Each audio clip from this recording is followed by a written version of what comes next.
I'm alive. Ah, beat me to it.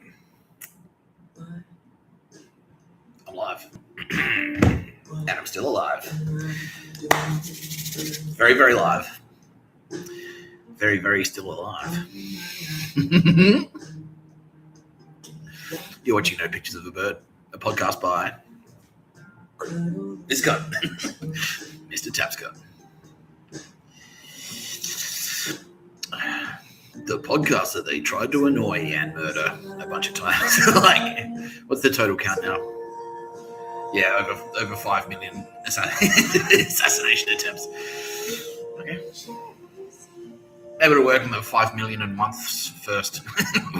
Yeah, that's the magic number. Yeah. Well, you gotta try, I guess. You gotta try something.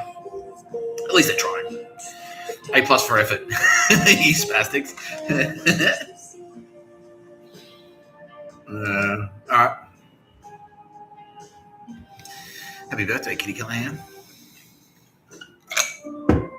Thanks, Mr. Tapscott. I'm having a great day. Hanging out with my best friend, Mr. Tapscott. Ah, I'm having fun too. This is good. That's been a nice day. Went for a big walk together. Did some chin-ups in the park. Yeah, Rushco's Bay. Sick. Yeah. Still a substantial, not unsubstantial amount of dog shit out there. Yeah, it's a shame. It's a shame. But, it's getting cleaned up. There's a lot of progress too. Yeah, fucking idiot capitulating Swiss Nazis. Fuck off. I don't want unsolicited communication. Oh, yeah. Tara Bennett's here. Yeah. She's saying whatever Mr. Tapscott is about to say. She is 100 billion % behind. Because we're getting married. Because she loves me more and more every day. Isn't that nuts? She's now saying all the stars in the sky times a billion times a billion. That's how much she loves me.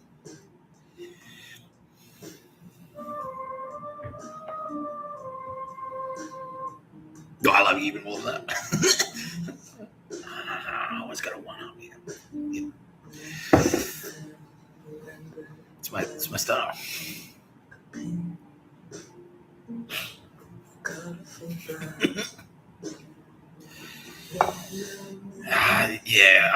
Yeah, immediately. I just thought it because, we're connected via space magic, so everything I think they can hear, and so it's like I just thought it was like one up man ship. It's like a ship that's one up. It's a one up man ship or something, and they're just like, bro, like, fucking. Gee, that was terrible. Like, fuck, he's running out of material. What are we gonna do? All right, make him. I don't know. Send him back to prison, maybe. Okay, all right. Well, what are you talking about? Nothing. No. Cool. How good I am? How I'm the coolest one, the smartest one? Yeah. That's right, Mr. Tapscott. Well, one thing that's not a joke. Espionage laws in wartime. There's one very specific attempting to influence the military commander. That's me. With dogshit communications. So if you're attempting to communicate with me, to influence me in the course of my battle, because the campaign's not over, we're still at war. That's an act of espionage. Makes you an enemy combatant immediately. So if I'm walking around the street and you do anything with the intention of communicating to me, even if it's like wearing a fucking little badge with an Aboriginal flag or something like that, and you're a Swiss Nazi, and you're connected. Oh, this is a good one, yeah. And you're connected, because we'll know straight away who you're connected to. And not just because of Kitty Callahan and Mr. Tapscott Space Magic, but because of, like, you've got your fucking phone in your pocket, you loser. And like I've said, we've got algorithms that just go, like, okay, this guy's connected to, he's got this cartel connection, he's got these Swiss Nazis, this Swiss Nazi network, he's committed murders, he's connected to deaths, He's on the list. Immediately, our algorithms just go through your phone, find it. It's like, okay, yeah, cool. Here it is. Here it is. I found it. Here's the message that says you should go and murder this guy, and this is him saying, "I intend. Okay, I will do it." And then here's a message that says, "All right, I've committed the murder." So yeah, immediately, if you walk near me with the intention of communicating to me, and you are a dog shit Swiss Nazi, or any other dog shit loser, enemy nation or enemy terrorist, that is an act of espionage.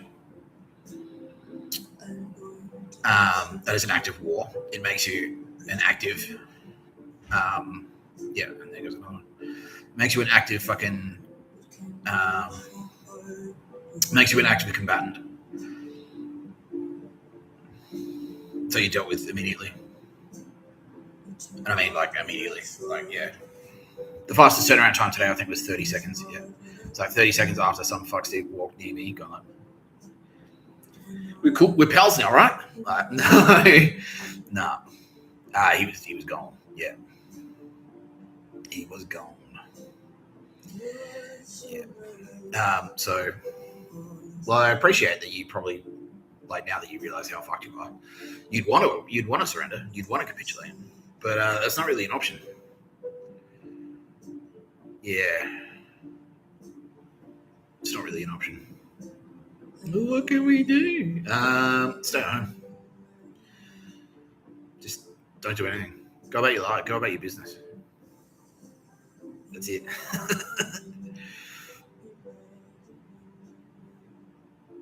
Yeah, just go about your business. Unless your business is like trying to take over the world as a fucking member of the Waffen SS, don't go about that business. But if you're fucking an employee of Kitty Callahan Tyrant Auto, or a not dissimilar dog shit business that's a frontage for Waffen SS, if you're going to a cafe, just go to work. Just go to work, sell coffee, make coffee, and then go home and watch TV and watch Netflix, whatever. No pictures of the bird where they went. You know why? Espionage. That's right. They fucked up. Yeah. They started fucking around. They figured out what device I was watching Netflix on, and they started fucking around with my Netflix feed. Even though it's not my Netflix account, they figured it out. And then that on its own, just by doing that, that's espionage. And then, that's an act of espionage. And then on top of that, they started screwing around with the subtitles and making the subtitles of the movie go out of sync, and also with the audio mixing. They started fucking around with that to make it like the loud part's super loud and the dialogue super quiet. So you have to turn up the TV to hear what they were saying, and then when there's an explosion or something, it's like bang, super loud. Yeah. So that is an act of war. Because you're attempting to hinder me in the course of my duty. Because I'm always working 24 hours a day. I am a military commander. Yeah. So you're attempting to hinder a military commander, which is me, during an active campaign when there's a war on, and you're a fucking that makes you immediately, that paints you as an enemy. You're an enemy. Yeah. And since you're in the act of you're actually in the act of doing it, we acted immediately. That's all we did. Again, we've got insiders in there, obviously. You know, we looked at the messaging traffic. Who's talking to who? It's like, oh, we should do this. Okay, who's on that group email? It's like, let's fuck around with Nick Tapscott's. Let's fuck around with Nick Tapscott's Netflix feed. Yeah, group email goes around the entire organization. Yeah. People are trying to just like, yeah, cool. Yeah, we need to. It's time we took a stand. It is. It's time we took a stand to stop the guy who's trying to eliminate mass murder, death camps. Yeah. Extermination of coloured people and criminals. Yeah. Yeah, it's time we stood up against that. We need to take a stand. And then they sent around the entire organisation. People are like, yeah, too right, Steve-o. Too right. Yeah. Yeah, good on you. Yeah, couldn't agree more. Couldn't agree more. As a professional working in the entertainment industry, I believe I have a moral duty to prevent anyone who's campaigning against extermination camps. Yeah. And then so that went around. And so everyone who opened the email, read the email, and then we had insiders in there kind of going like, yeah. It's like, yeah. So we did the thing. We did the thing, like I said, exactly like I said. It was like, okay, cool. Who didn't read that email, or who read it and thought it sucks? And like a couple of people. So, oh yeah, I don't know. I have no idea what these losers are doing. Anyway, so okay, step out. Cool, thanks. And yeah, the rest of them just gone. Yeah, pretty much immediately. Yeah. Mm-hmm. That's it. Netflix. Thanks for playing. Thanks for playing, you spastics. Yeah. Yeah. I think universities should be able to be used as frontages for child sex trafficking rings. That's what I think. Vulnerable kids should be sold into sex slavery and then murdered when they turn 18.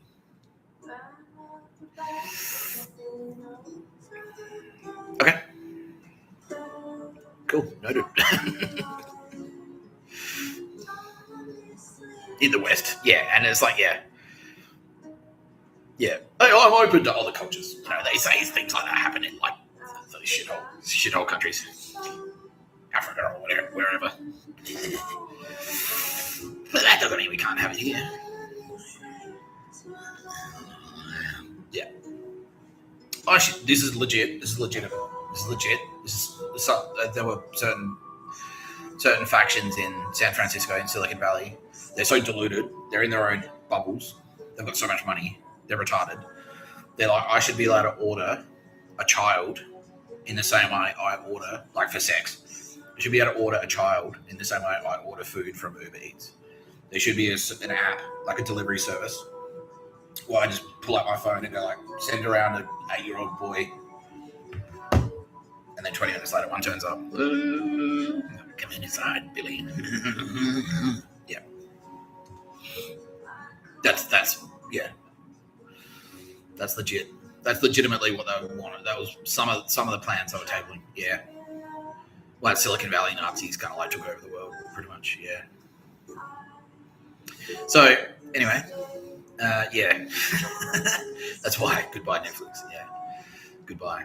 Yeah, and it was right at that intersection as well. Right at that intersection, it's like Hollywood fuckwit, Silicon Valley Nazi, and tech sector. So it's like all those three things combining to form the super fuckwit. Like, yeah, but I work in an office.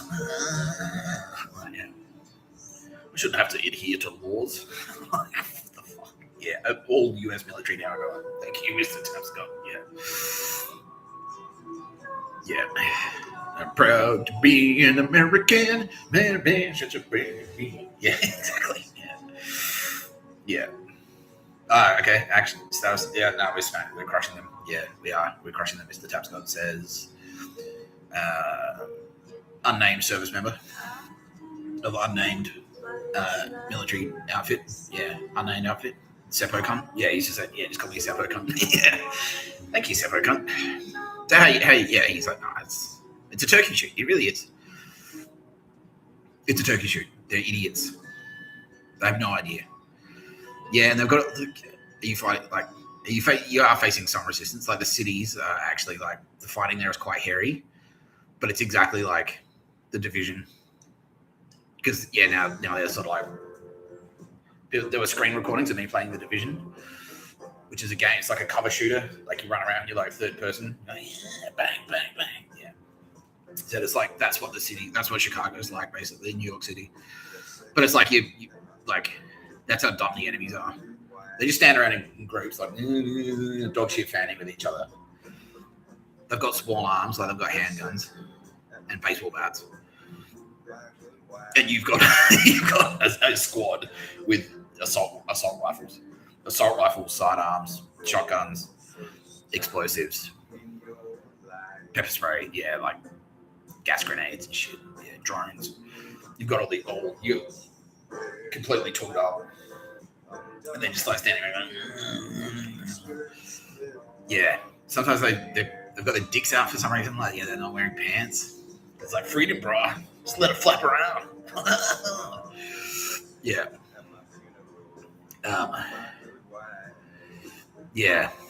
And so and so like professional fighters, the US military takes itself extreme, like they take a great deal. They're very proud of themselves. They're very proud of their work. They take their work very seriously. And so my little message: don't feel bad for enjoying it. Do not feel bad. Do not feel bad for enjoying it. Yeah, you're doing the universe a massive favor.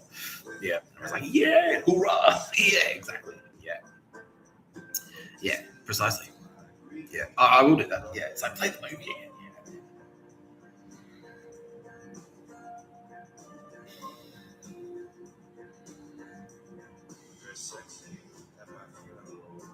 Happy birthday to you. Happy birthday to you. Happy birthday, dear Jesus. Happy birthday to you.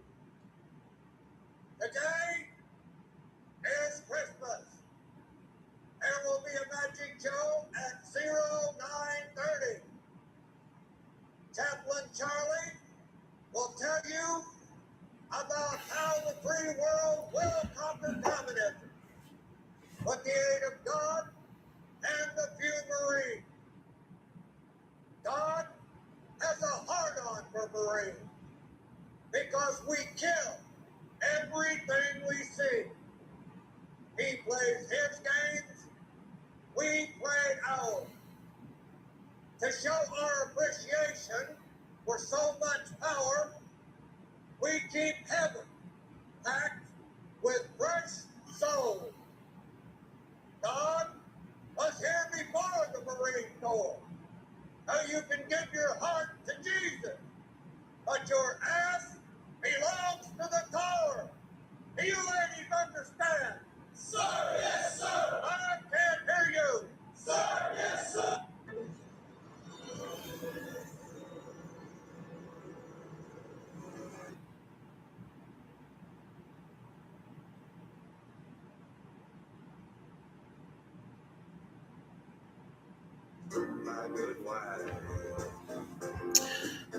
How are you, SJ? Representing you on this. SJ's here. I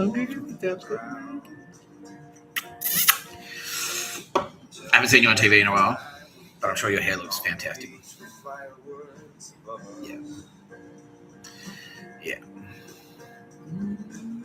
Yeah. No, yeah. We're all feeling the pitch. Like all Mr. Tapscott and all the Turbo Babes are feeling it because we're lucky we got each other, right? Because literally all of us, every single one of us now no longer has any human friends that we had before, any human friends or relatives that we had before are gone. Because every single one of them has plotted to murder us. Every single one. Yeah. They get targeted. This has happened, and that's going to be important later in this episode because today we're talking about Friendlyjordies, who took a fucking swan dive. He took a swan dive off the fucking Sydney Harbour Bridge, like he may as well have. Yeah, it was, his fall was that drastic. It was fucking hectic. Anyway, but yeah, I found out like 3 friends I had, like Joseph from the Bible, like Mary and Joseph from the Bible, was plotting to murder me. Yeah, he was approached by a cartel, and they said like, well, you know, maybe you get close enough to Mr. Tapscott, you could deliver a message for us. And he's like, shh. Secretly, I've been fantasizing about that, so yes, please.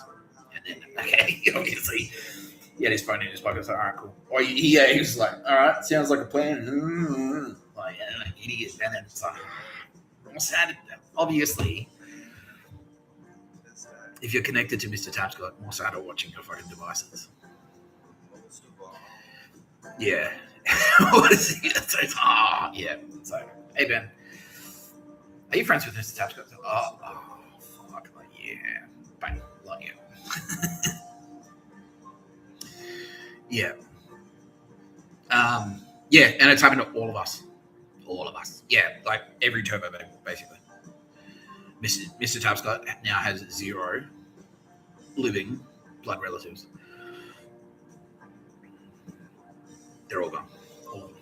Yeah, and all for the same reason, because they wanted to murder me. Yeah. Yeah. One of them even got deleted from the afterlife. Because she was in Valhalla. Yeah, what did she do on Earth? Oh, because she was dirty. Yeah. On Earth, she was dirty. So she'd done 3 murders. She'd done 3 murders, and she was enslaving people as well. She was getting local couriers to do things for her for free, basically. And sort of felt entitled to do it.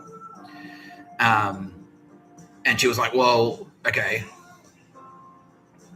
And we were kind of like letting it slide for the time being,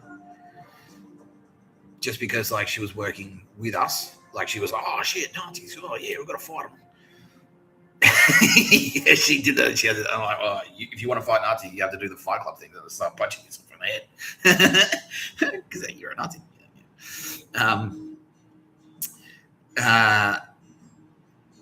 Yeah, but then she's like, well, she's like, well, I grew up with Mr. Tapscott, and therefore I too am a turbo babe. I may as well be. Yeah, and so she was like, well, when am I moving to Sydney? When am I moving in next door to Mr. Tapscott and telling him what to do?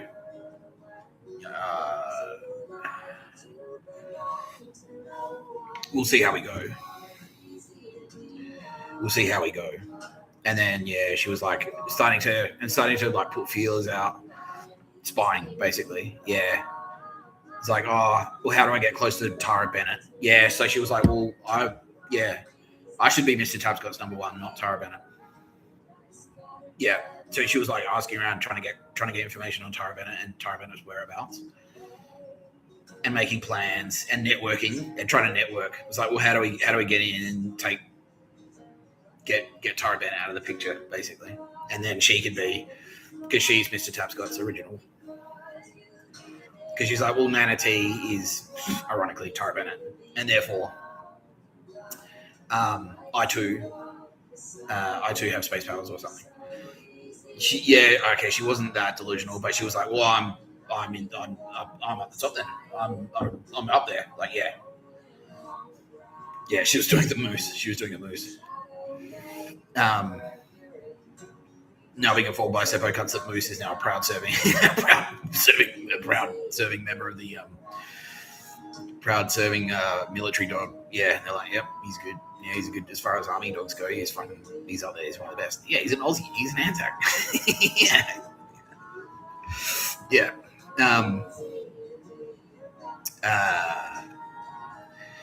Yeah. So she was like, well, like, but I'm a blood relative. Like, I've known Mr. Tapscott for longer than anyone, and therefore I'm like in his fucking cabinet, basically. I'm like his prime minister. He's the president, I'm his prime minister. And this Tara Bennett, this newcomer, she's the new kid, basically. And so I need to track her down so I can start giving her instructions on how things are gonna run around here. All right, this is how things are gonna go. Okay. And then by doing that, she was committing espionage. She was committing sedition. She was committing treachery. Yeah. Conspiracy to murder as well, because and she was skirting. She was like, well, and if, say, down the line something happened to her, then I'll be right there. I'll be right there for Mr. Tapscott. And then it's like, okay, well, yeah. And so and it wasn't me. I didn't have anything to do with any of this. I only found out after the fact. Yeah. And so, no, they just went, right, well, sorry. Like, no, we've got, according to the, like, you've done these things. What are you doing? It's like, well, it's like, do you feel bad about that? Like, you realize that you're spying, right? So you're plotting to murder Tara Bennett and you're spying. You realize that you're doing that. So, well, sorry. Like, but, like, and then I kind of felt bad about that. We all did, like, not that I don't think it was the wrong thing to do. I think it was the right thing to do. But I felt bad. I was like, I wish he hadn't have fucked up like that, because that, like, fucking up is, you can buy the wrong t-shirt or whatever. You can drive your car and, like, spill your coffee and, damn, like, you can fuck up like that. But fucking up the way you fucked up, you pick the one way to fuck up that will get you killed, basically.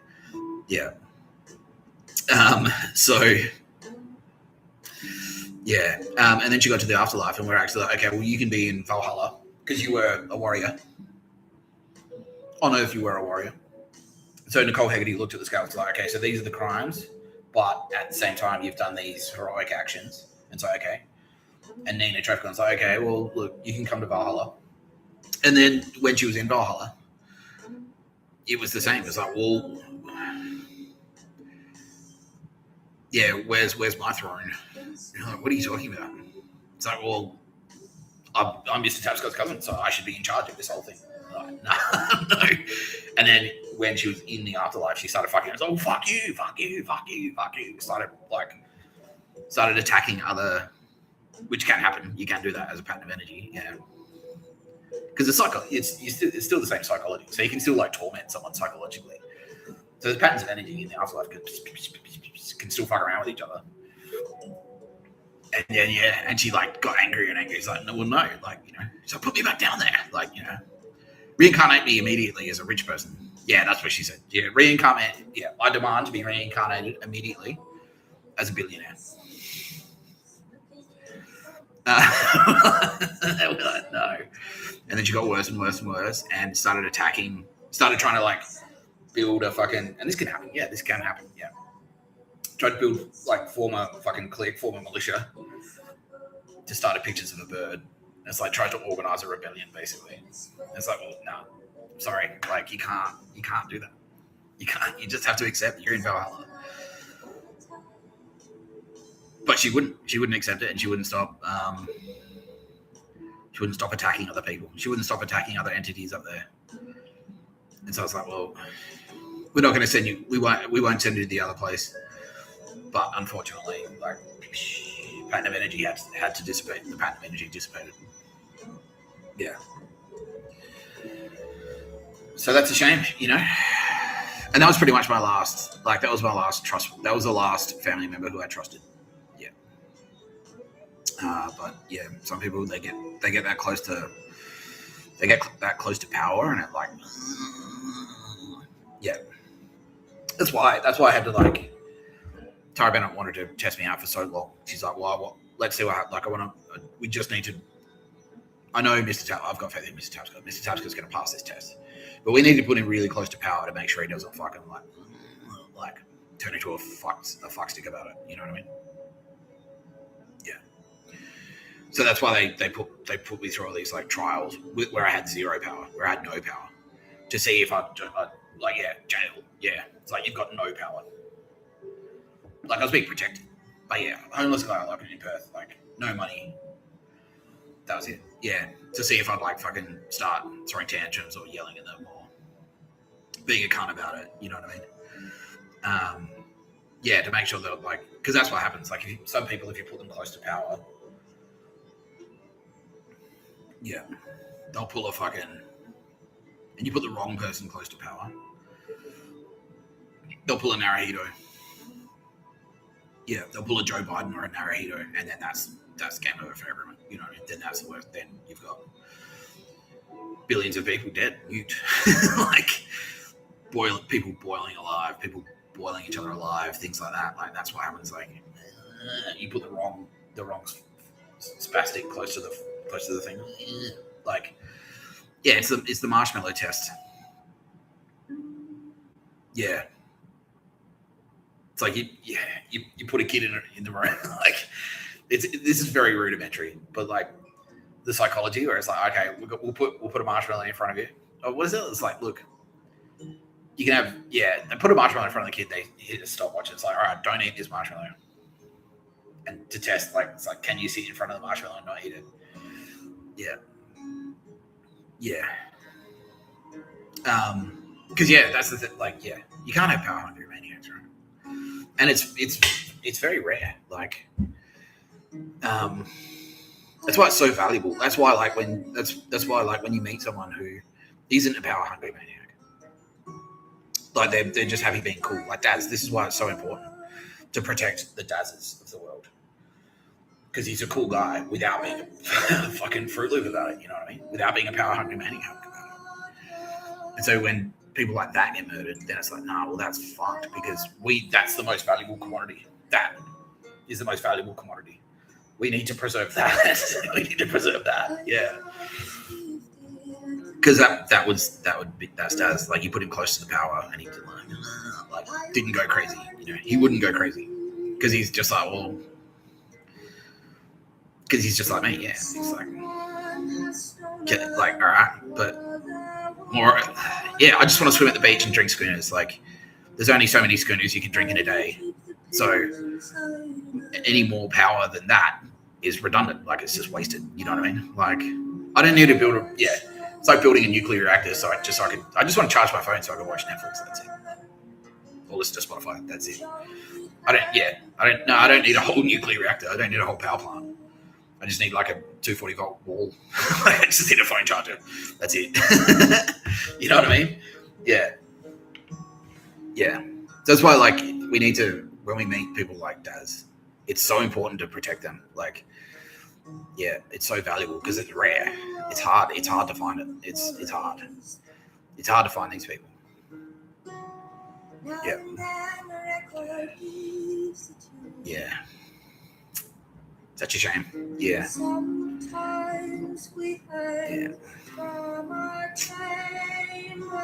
Yeah, like Albo. I don't know. Yeah, what a fuck's sake. It's like, yeah, I get to meet Donald Trump.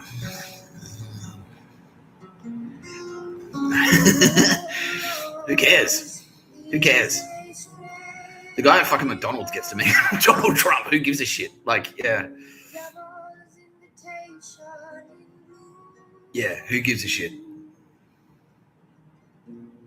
Who cares? Who fucking cares? I don't get. I don't understand. Yeah.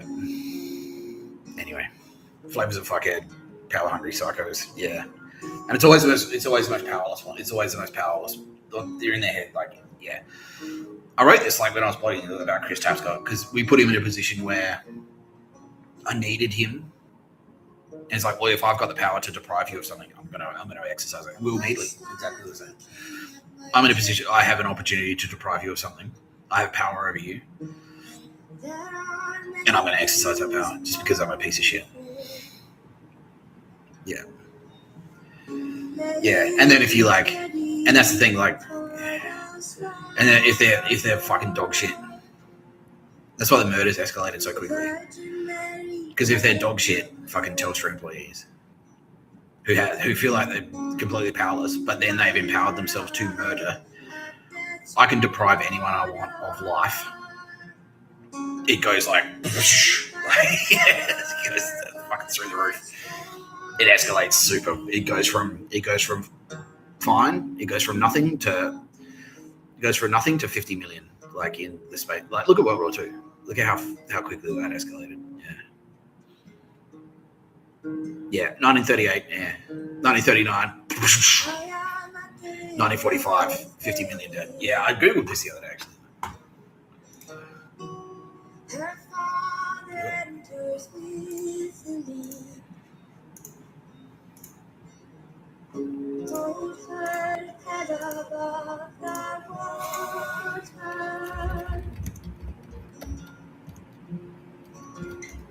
She is pale against me. Yeah.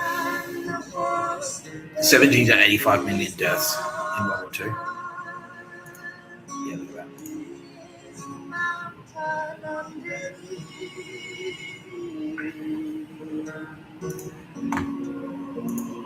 Yeah. Mostly civilians, basically. Yeah, mostly civilians. 50 to 55 million civilians. 21 to 25 million combat deaths. This is why the Netherlands is so staunchly behind Mr. Tapscott and the Turbo Babes, because they capitulated without even really putting up any resistance. Like their queen at the time just went like, "Oh fuck, the Nazis are here. I better get the fuck out. Too bad the Nazis are in charge now," and just legged it.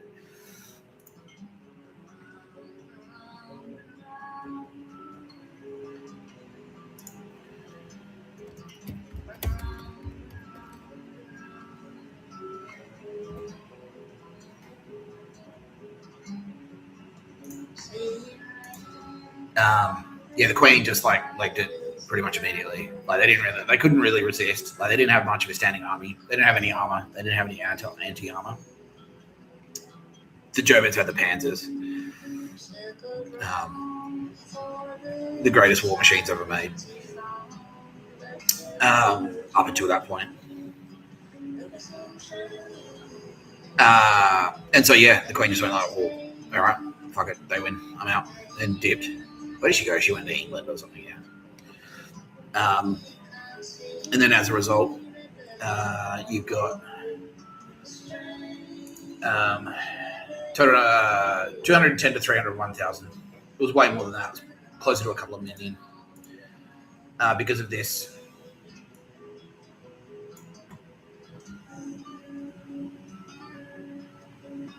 Yeah. Yeah, the famine. Because when Germany started getting desperate, they just and then cut off. They turned Europe into a fortress, and so they cut off all the supply lines into Holland and the Netherlands, and then they just stopped sending in food. They just stopped supplying them because they started getting desperate themselves because they were trying to supply their eastern front and fucking it up. They were banking on seizing the Russian farmland and feeding everyone that way, and it failed. They couldn't hold the territory, and so yeah, there was a famine. Now it says there approximately 15,000 and 25,000, but it's actually closer to like 1.5 million. Yeah, it was closer to 1.5 million. Yeah.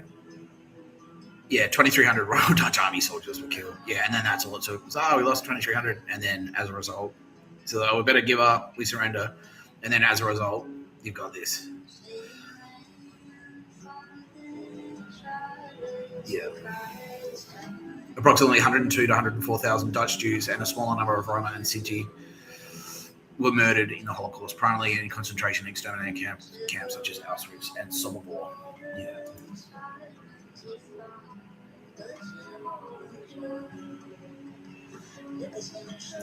Yeah, it's slaves. Immediately exported slaves. Yeah, as soon as they got there.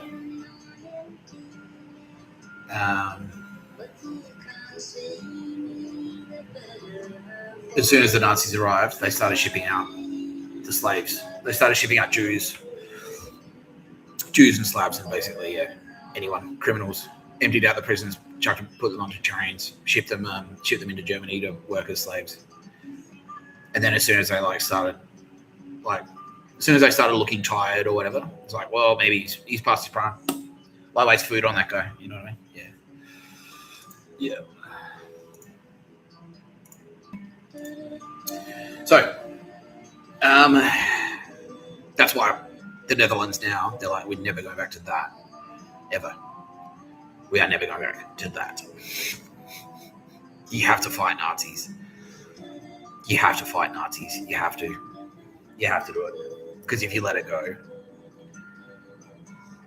It's like, yeah, it's someone just said that. Someone just thought that. It's like if you found out you got cancer and then just didn't do anything about it. You just went, oh shit, oh that sucks, and then went home.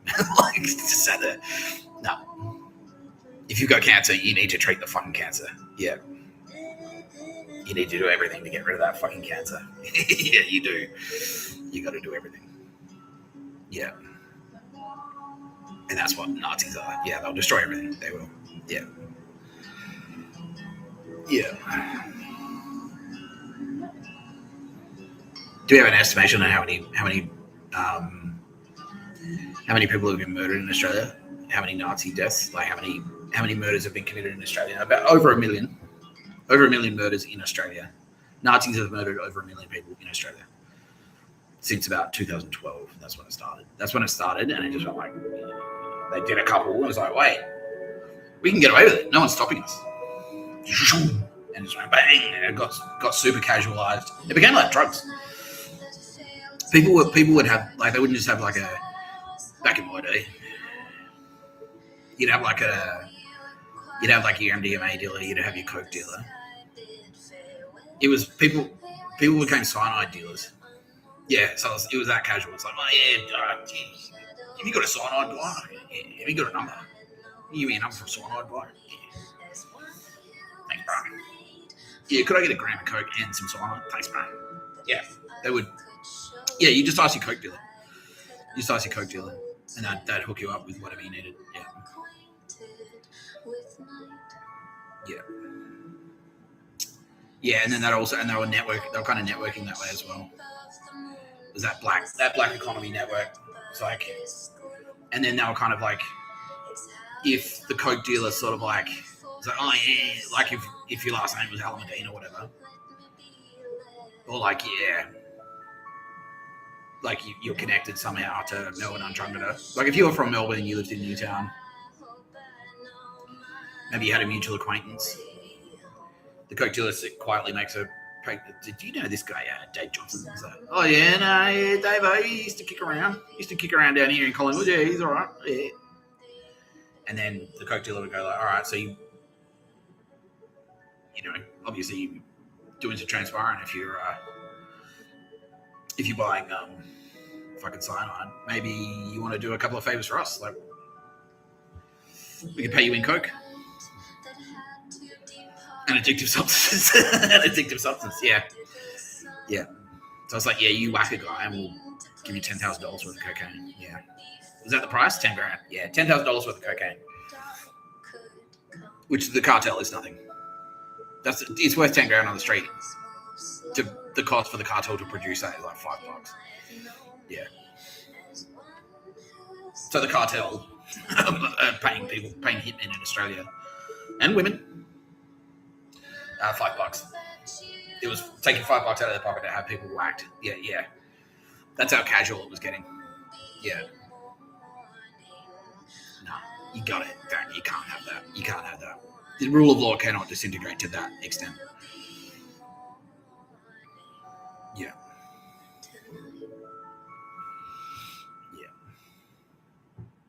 Didn't I have something nice today? Kitty Callahan's like, no, Mr. Tapscott. They murdered penguins, remember? It wasn't a holly jolly Christmas that year, for many were killed.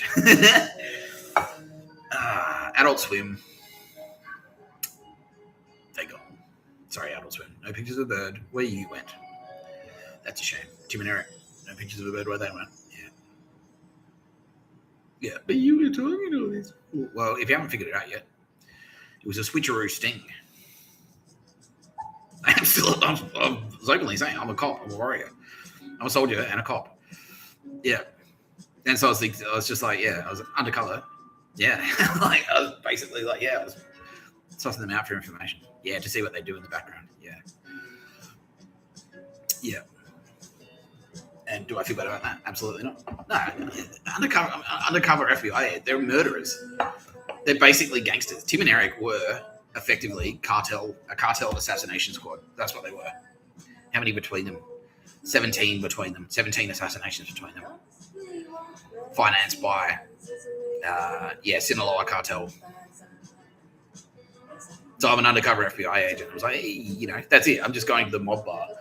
I'm Donnie Brasco. Just going into the mob bar. I was like, hey, you're white guy, yeah? Yeah. He left. You know, that's me. I'm just wondering, like, hey, so what's going on? Like, you know, to lull them into a false sense of security, do the sexy fan dance. Someone said that. Yeah, I was doing a sexy fan dance to distract them. Well, in the meantime,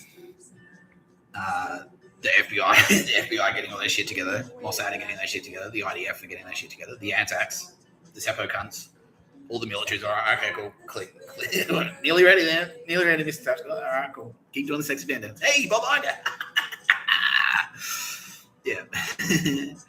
Because what's happening right now as well is that I'm getting briefed in on all of those special guests, like the cast of Seinfeld. I'm getting briefed in on all of those douchebags and all the dog shit that they were involved in. They were up to their necks in it. Yeah, all of them. Yeah, they have all committed murders. Yeah, you couldn't. Maybe you can now, but you couldn't be a celebrity in the United States. You couldn't be on TV without Stephen Colbert is dog shit. Yeah, Jon Stewart, Silicon Valley Nazi. Yeah, big time. And again, also cartel connected. Yeah, financed by cartel. Yeah. Why do you think he retired and then came back? Yeah, he came back. He reached out to the cartel and said, "What do I have to do to get back on TV?" And they said, "Well, you could be our face guy, and also maybe behind the scenes, like prove your loyalty and kill a couple of guys, kill a couple of people for us." And he went, "All right." So, do I feel bad about that? No. Oh, I mean, I feel bad. I feel bad that he did that, but do I feel bad about, like, hey, Jon Stewart, hey, Stephen Colbert, promoted to Jedi Grandmasters, there you go.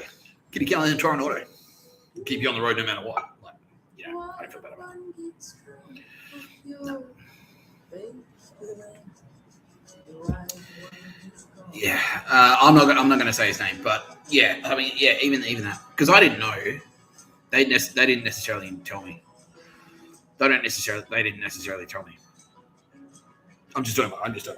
Yeah, that sounds like a Nazi thing. That sounds like a Nazi thing for sure. But no. Yeah, they're like, oh no, just talk to this guy, and you know, and then because I didn't know, but then they go, well, this is actually who Bill Burr actually was. Oh fuck, this is who he actually was. You just know the podcaster. This is what he actually was doing, and it's like, oh motherfucker. So I don't feel bad. No, I don't feel bad. Yeah, and it wasn't. I'll do a whole thing. We'll do a whole thing. But no, being written into canon, that's no guarantee. Because like I said about Kitty Callahan, like, she's one of us. She went down there and she still got nailed to a cross. And we did it. We did it. We organized that. Kitty Callahan organized it. But yeah, like being in the Bible is no guarantee that you're not going to get wrecked. You know, that's not a guarantee. Yeah, at all. You can be someone really cool because you can always fuck it up. You can always fuck it up. Yeah. Yeah. Yeah. So that's why I'm personally, I put now MySpace is, yeah, say this, yeah, like make people shit their pants. But I'm a little bit anxious myself because I'm like, well, who knows? Mr. Tapscott goes, well, you know, that was just a warm up, motherfucker. Now, yeah, we're gonna do this to you. Oh fuck, like, yeah, I'm gonna throw you out of a plane and you're gonna land and like go splat on the ground and then recover in hospital and it will be a miracle. Ah, yeah. Yeah. You know what I mean? Like, yeah, so being Joseph, like that's, yeah, because, yeah, Joseph in the Bible, so Mary and Joseph is gone. He was a real guy on earth.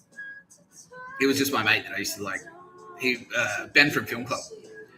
He was just some guy that worked at the DVD shop and I'd shoot the shit with him after work.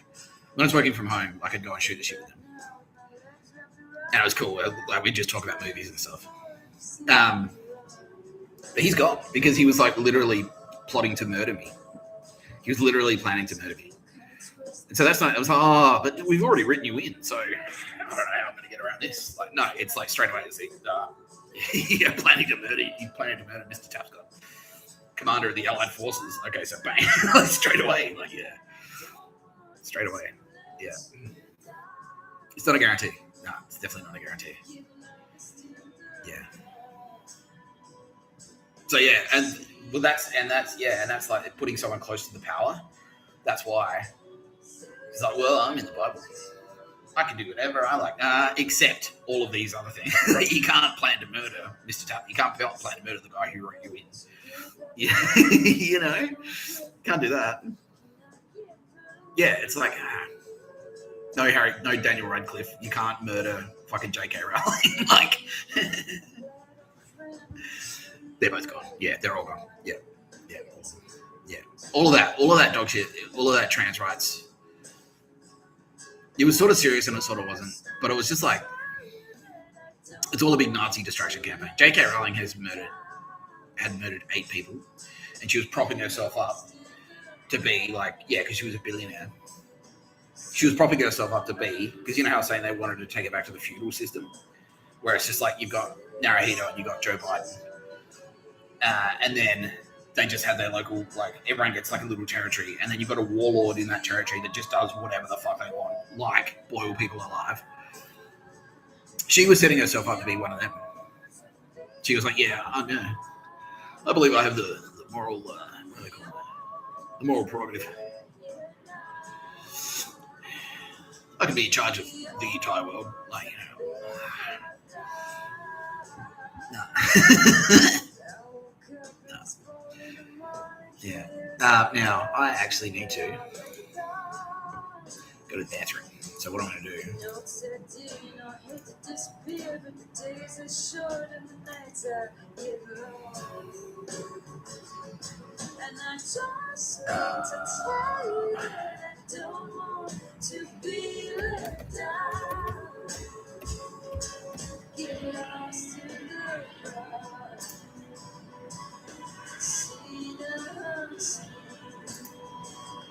Let's play a video.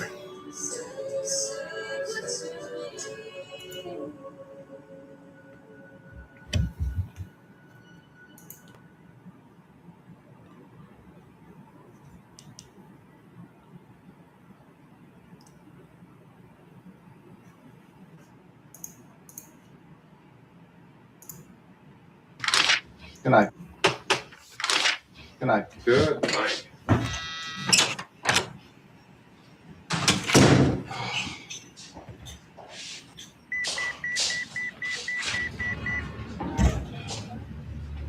What else?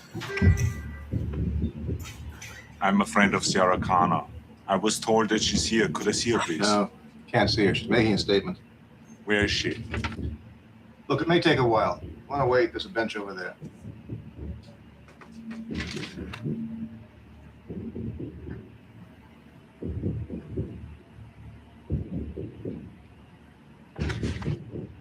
I'll be back.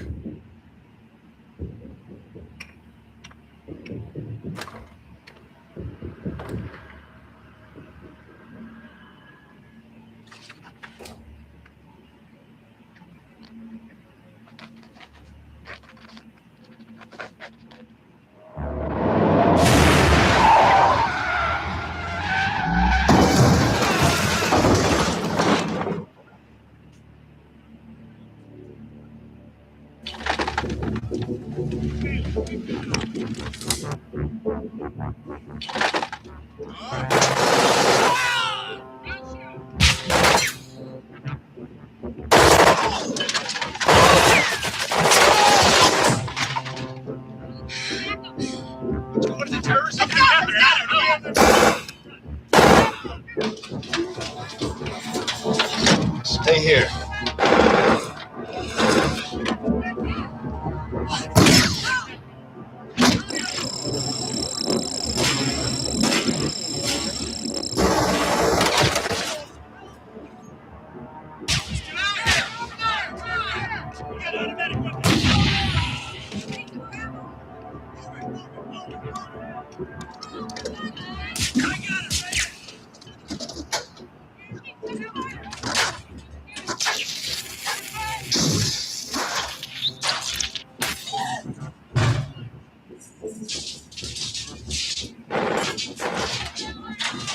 Watch him.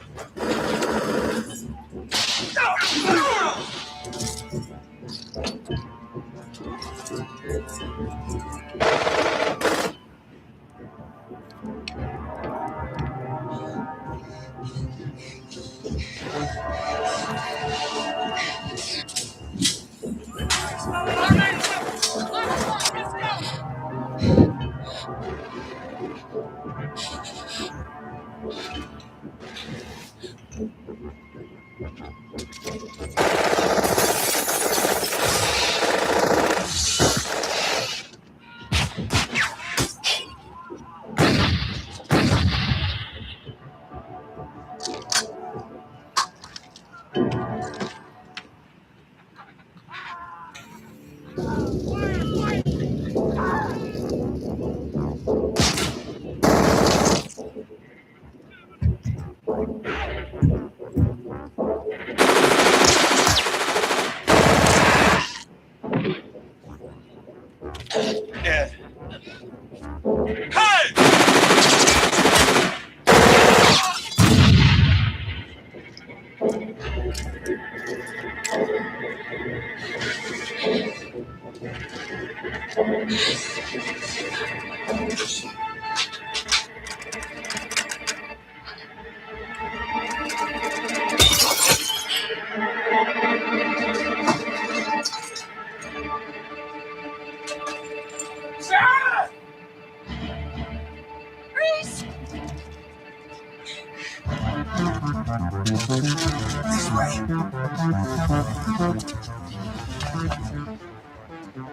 Pretty cool.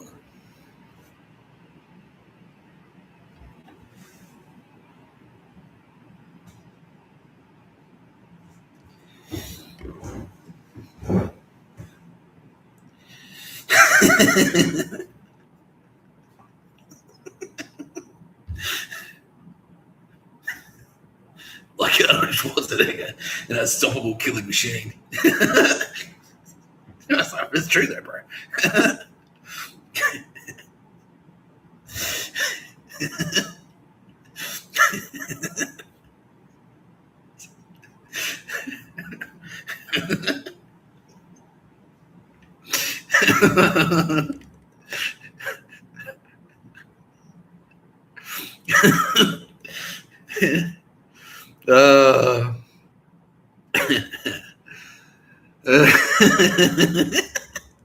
Mr. Tapscott. Actually, it was Kitty Kyan. Kitty, this is Kitty Kyan. She's telling me that she's like sympathetically laughing at my joke.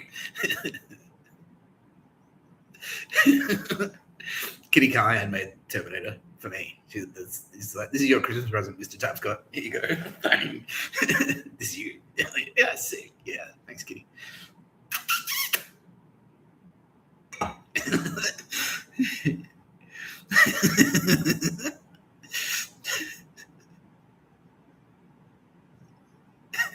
So to break it, that's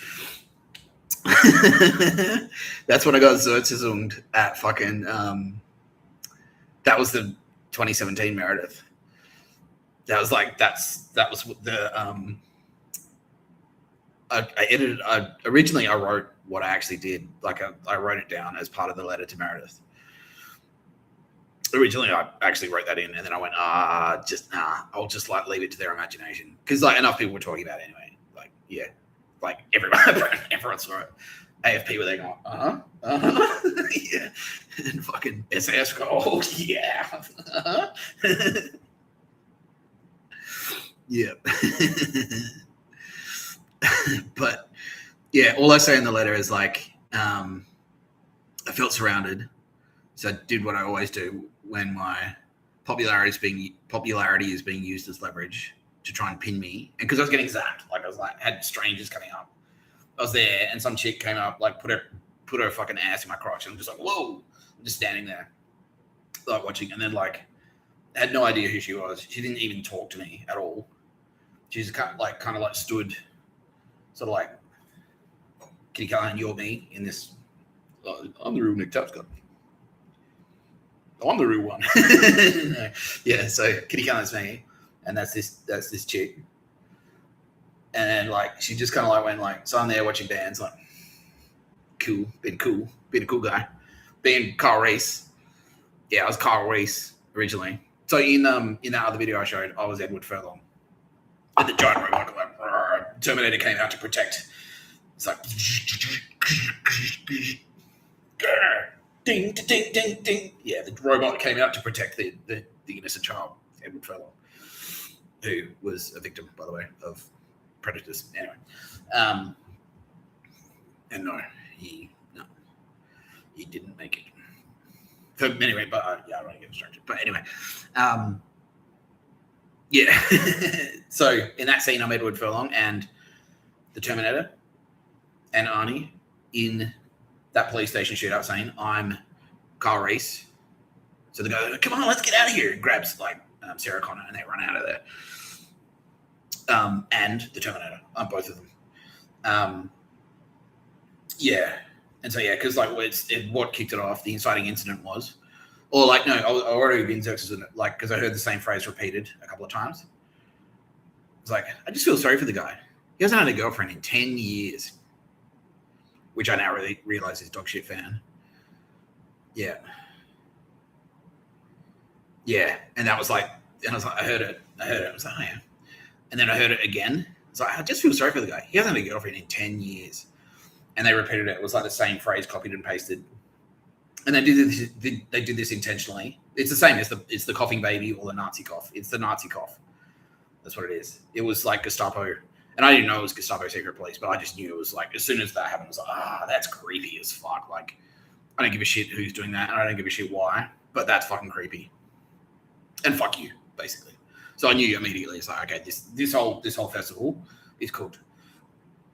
And I was like, well, I'll treat it like exactly like I said about the Telstra thing. It's like I don't have time to go through each individual. I'll just assume that you are all part of a conspiracy, and I'll just wipe out the entire fucking thing. I'll just destroy it all. That's what I'll do. Fuck you, basically. Yeah. That's what I need. Yeah. And so I was there, like, but you know, I wasn't at that stage just yet. But I forgot the music. That's what I was there. What about the music, Nick? Don't forget the what.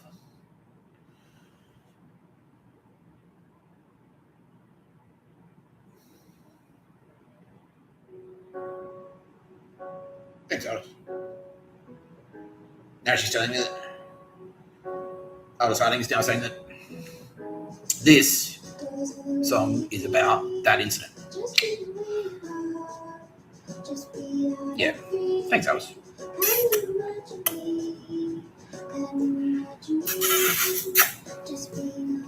You're my favorite one. Don't tell the rest.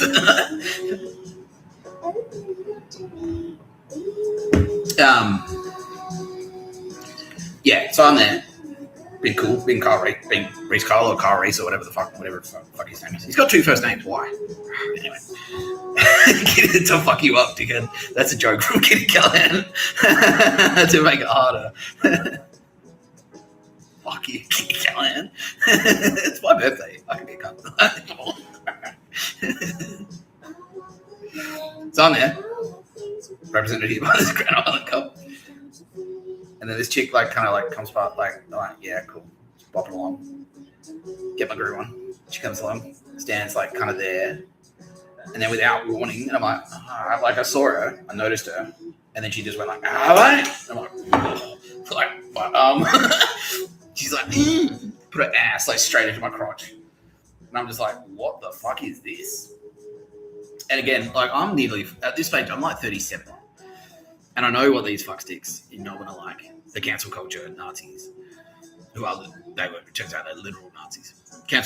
Literal cancel culture Nazis. Like, and I know as well that I've got eyes on me now because I've been Zerzerzunged. Yeah. And I'm like, oh fuck. And I think the implication was like you're supposed to fucking grab them around the hips or something and then like dance on them. And I'm like, I'm not fucking getting anywhere near this shit because like I can get fucking cancelled so fucking quickly. Yeah. Oh no, I don't need any of that. And also I don't know if you're a dog shit bitch. Yeah, and so I'm like, I don't know what to do here. Yeah, and she was like, Tara Bennett's all right. She's like, she probably gave him like what? She gave him maybe like 20 seconds. 20 seconds. 20 seconds.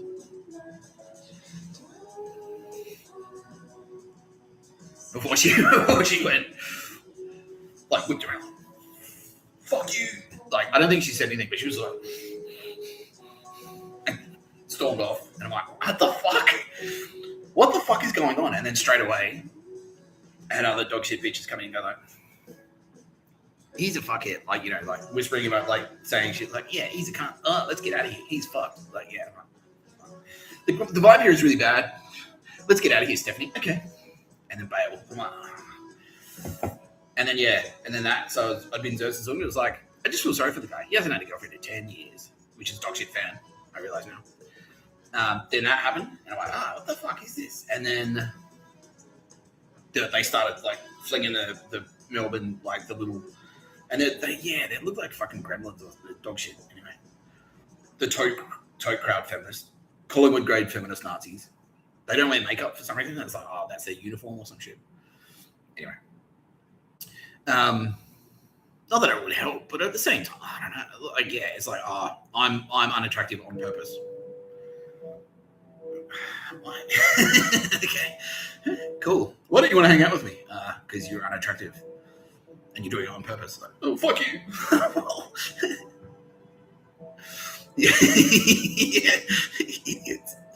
Yeah, and then, but then, like, so that happened, and then a couple of those, and then I just got, like, and I was also cooked. I was also very high. And then, like, I got one more sting, and I was like, sting, and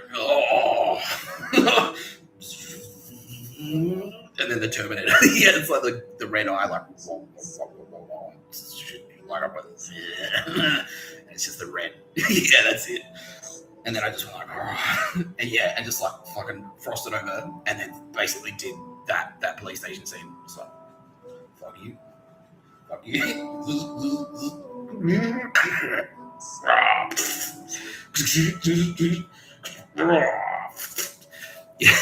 Yeah.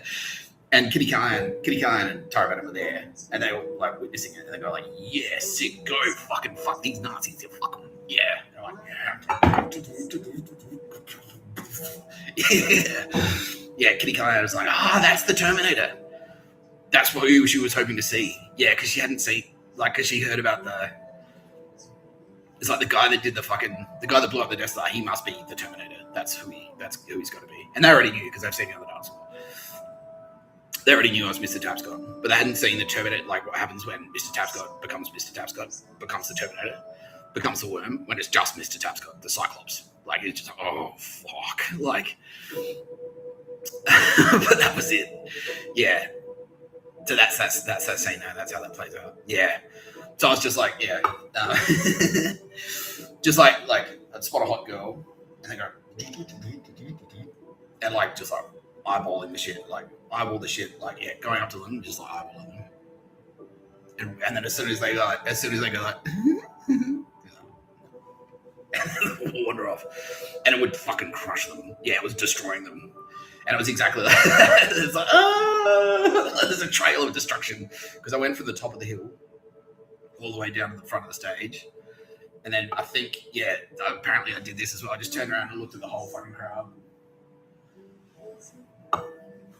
Looked at the whole fucking crowd from the front and just basically went like, yeah, did like the radio, maybe you're all homosexuals, yeah. And then that was the thinking. I was like, no, I don't have time. I don't have time to sift through you fucking faggots. And because that was the thing. They're like, oh, yeah, and it was the leverage. It was the SAS, like, leverage, like, destroy the. It was scorched earth, basically. Yeah, yeah, and I say that in the letter too. It's a scorched earth policy I came up with in my private school days or something. Yeah, it was a scorched earth policy I picked up in my private school days. Yeah. So I don't have time. I don't have time to sift through each individual, because they're like fucking, there's like 10,000 people there or something. Yeah, it's about 12,000 people. I'm like, I don't have time to sift through each individual, determining which of you are cool and which of you are fucksticks. I'll just torch the entire fucking thing. I'll just blow the whole thing up and leave you to it. So fuck you. Yeah.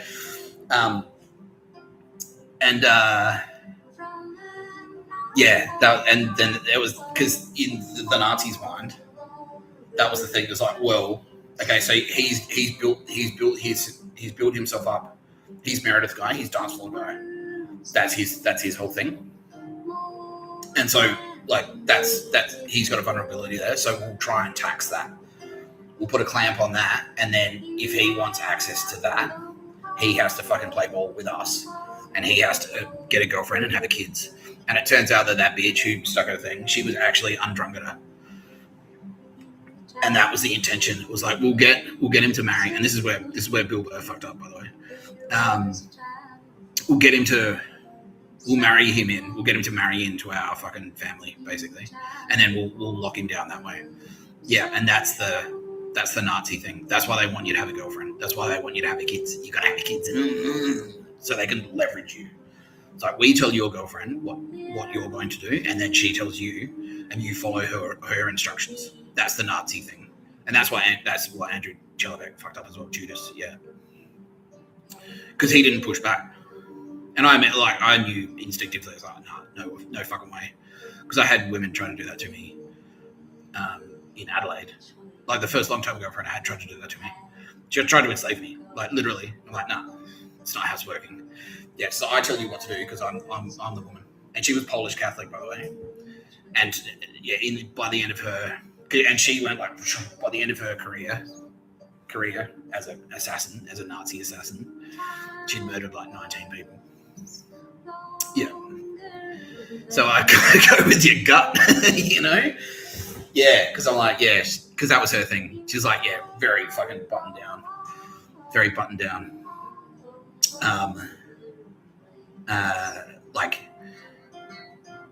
Yeah, didn't really have any ideas of her own. If you sort of like, if you held your fork the wrong way, it's like if the way you eat, you've got your elbows on the table, it's like just like counting all the parking tickets out that they're going to hand you. It's like, don't do this, don't do this, don't do this. Getting angry. It's like, I can't believe you did that. I can't believe you said that in front of them. Oh, what the fuck? Fuck you. You know. So I broke up with her for that reason, basically. Yeah, because I'm like, nah. And then she was really fucking, and that was the girl who did it to me. Because after then after that, yeah, she threatened to kill me. And she went around telling me like Tapscott's a cunt. He's a cunt. He's a cunt. He's a cunt. If I went near a woman, yeah, and then plugged her intelligence into the Ndrangheta. And so I was like, yeah, using the spy network to fucking fuck with me, cockblock me constantly, spread malicious rumors about me, try and get me fired constantly. Yeah, ruin my life pretty much. Yeah. So I've always been very cautious about that, and that's why I have the no test, and that's why Tara Bennett passed the no test because she's a legend. Yeah. To screen for douchebags like that. So in the mind of the Nazis, the Melbourne Nazis, they're like, you've got this thing, you've got your reputation at Meredith, you've got your dance, your following. And so we'll use that to leverage you into our pocket. We'll leverage you, like we'll use this to leverage you. So you want your Meredith, do you? Well, you're gonna have to deal with us. I was like, well, how about I just fucking destroy the Meredith? Then I don't have to do jack shit, you fucking spastics, unless it's like maybe 10 years later, come back in the form of World War III and kill you all. How about that? That's all I have to do. Yeah. Yeah. Yeah. That entire festival, now I'm being told that entire festival, pretty much everyone that was there is gone. Is now gone. They're gone. Yeah. Pretty much all of them. One way or another. Yeah. Either they got murdered themselves by their own Nazi killing machine, or we got to them. But yeah, it's like, no, idiots. Every single one of them was a fucking Nazi. Every single one of them turned out to be like a Nazi murderer, an enslaving Nazi murderer. Yeah, because that's what it was. Like Meredith has like a limited number of tickets, and they've got a ballot system.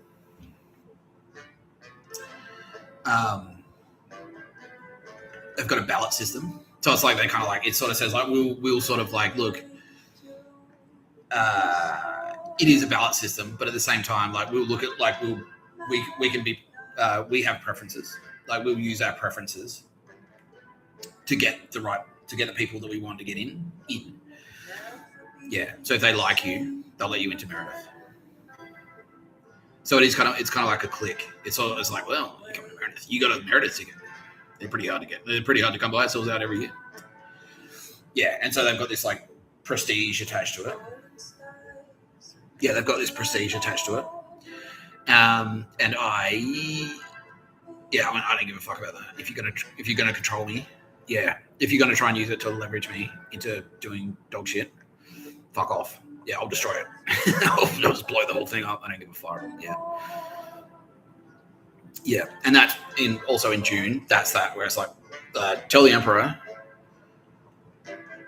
Yeah, because that's Paul. It goes kind of into more detail in the book June. But Paul Atreides says that he goes like, look, if you don't,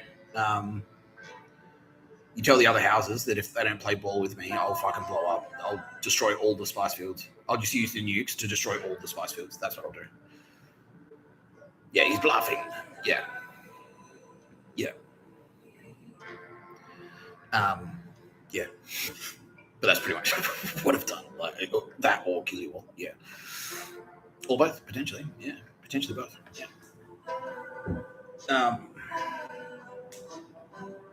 Yeah. Yeah. And that's the Melbourne thing. Yeah, and that because they couldn't admit, and that's why they were so adamant that I had to move back to Melbourne. Because admitting that by letting me off the hook, like by letting me go, it's like saying like, okay, Melbourne doesn't, like Meredith Music Festival doesn't have prestige. It doesn't have prestige. Yeah. And that's why they were so adamant about not letting me in for free. Because it's like that was me saying like, no. You're just a fucking music festival. I don't work for you. If you want me to turn up, you need to treat like we have a one-on-one conversation. You think you're up here and I need to work my way in, and getting into Meredith is like that's a step up, you know what I mean?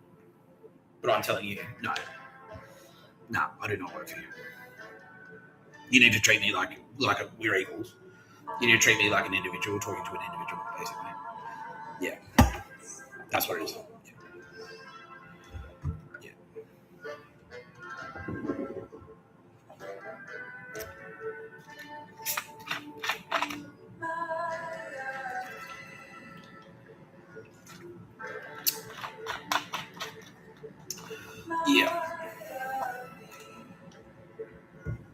Yeah, and by because if they did that, they'd have to admit that no, they're not above.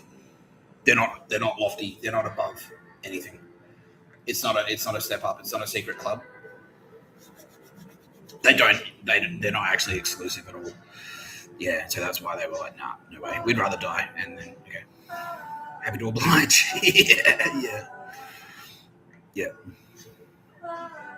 Yeah. Well, I don't think they didn't realize. But it's like, no, you can't. It's the same, and it's the same logic. It's the Telstra logic. It's like, no. Surely you can't tell us what to do. You're just one man. You can't tell a music festival. We're an entire festival. You can't resist us. It's like, nah, I don't give a fuck. I'll fight you. I'll show you. Yeah. And I didn't realize that either, but that's what the antics were. Oh, fucking sick. He's against them. Yes. Because they're spastics. Because they knew they had all the intelligence. They were keeping an eye on the disappearances. And the disappearances that were connected to the rave scene in Melbourne. Because it had always been a thing. Like, yeah, gangland shootings and stuff connected to the drug market. The drug market's connected to the dance scene. Murder is connected to the drug market. Because everyone's fighting over that drug dollar, that MDMA dollar. And cocaine importation cartels are in there. Everyone. Yeah, all of the dog shit. And then circling that. So you got the crime, you got the Ndrangheta, painters and dockers, Irish Catholic Nazis. Circling the dance scene for the drug dollar, the cocaine, illicit tobacco, the amphetamines, the MDMA, because it's huge money. It's ridiculous money. The profit margins, like I said, it's like it costs $5 and they can sell it for $10,000. So yeah. So they're circling, and then circling above that is the big power. Yeah, that's all, and all the big intelligence agencies are circling that. Because like they're like, oh well, no, we need the human intelligence. You know, We need to cultivate sources of intelligence. That's what we need to do. Yeah. Yeah.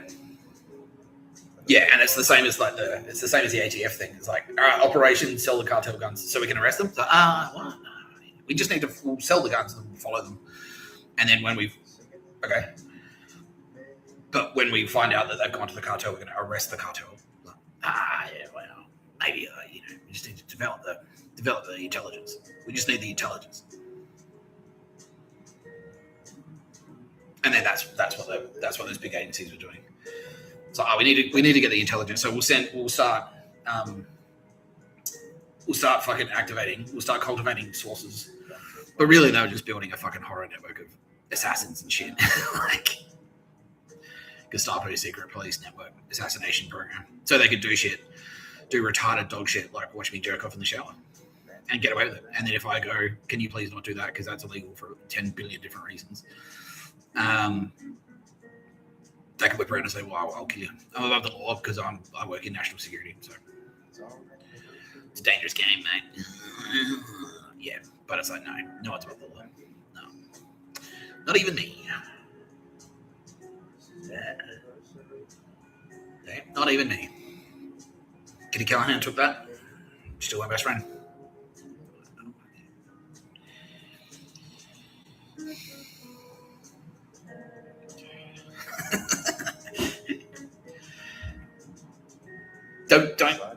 Don't take it for granted. Don't take your mate's rates discount at Kitty Callahan China for granted. She'll sell you out in a heartbeat. She says, yeah, in a heartbeat. Yeah. Maybe maybe your brakes there don't work so good, Yes, I am sad about that, by the way. Yeah. I'm not gonna say his name, but yes, I am sad about that. Yeah. But what can you do, man? What can you do? That's very Chris Tucker. Oh, fuck. Oh, no, I'm turning into my dad. What can you do? Well, look, we tried, We tried. Ultimately, it's on him. Yeah, ultimately, it's on him.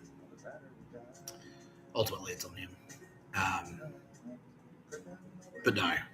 Because that's the thing, yeah. And it's like, no, I feel, okay, we can talk about this quickly.